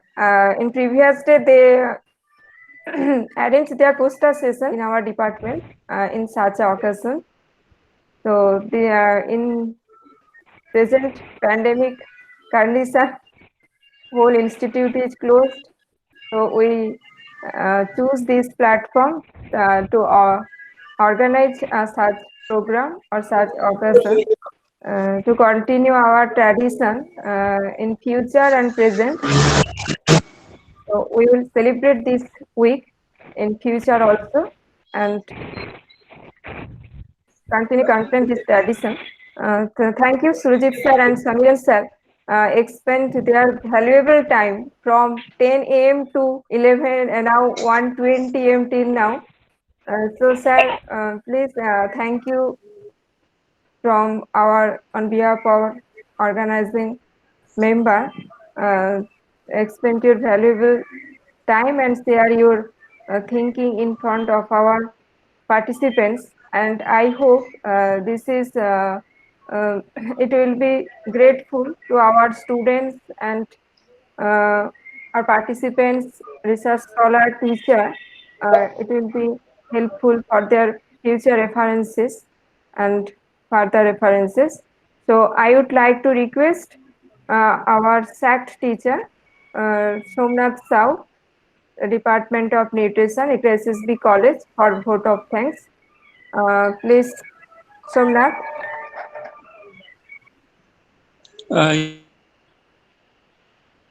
Somnath. Yes, ma'am. So we reached at the end stage.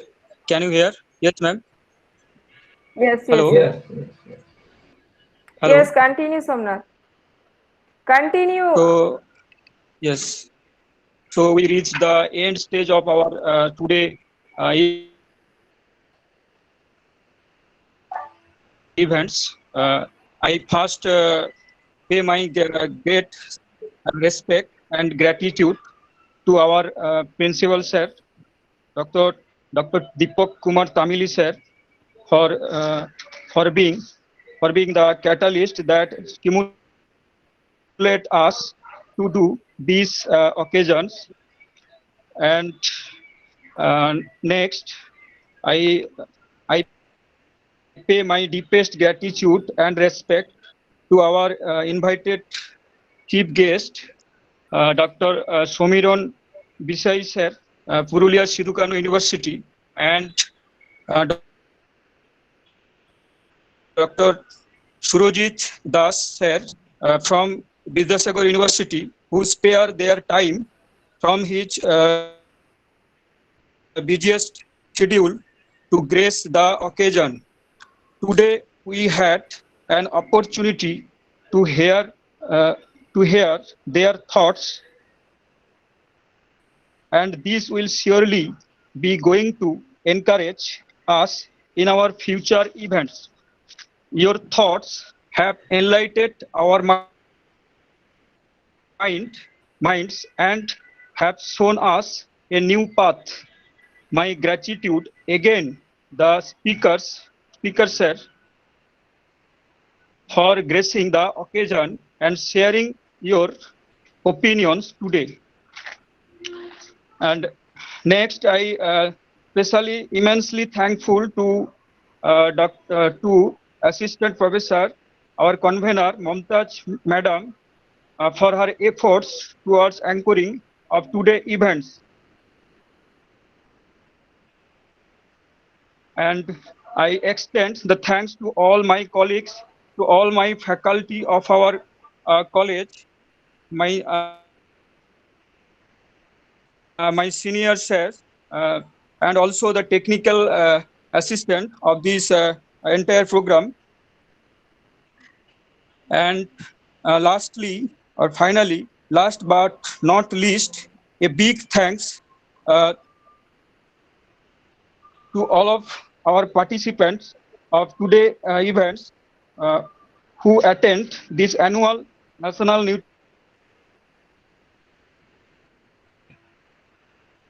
Nutritional Week celebration 2020, memorable for all of us. On behalf of my college, EGRA SSB College, and I personally and from my department to pay my all respect, gratitude to finally to all invited delegate members and also the teachers, full-time faculty, also participants, scholars, and my dear students. Thank you. Thanks to all. Here we end our today's program. Yes. Thank you, sir. Okay. All of you stay home and safe. Thanks. Same to you all. Okay. Thank you. Okay, sir. Okay. Dr. Das also, And I personally share and Dr. Surojit Okay, sir. Thank you. Great event with you. Same to you. Professor Bishoy, it is my great that I have shared the stage with you. This is Okay, my honor. thank you. Actually, yes. I this is the first time, and it's very nice. I feel very nice program organized by Mamta Madam and Somnath also, and also principal sir. Exactly. That's a very nice effort. Thank you, sir. See you again. No Thank you, problem. sir. Okay. When you need anything, just call me. No problem. Okay, bye, Somnath. Okay.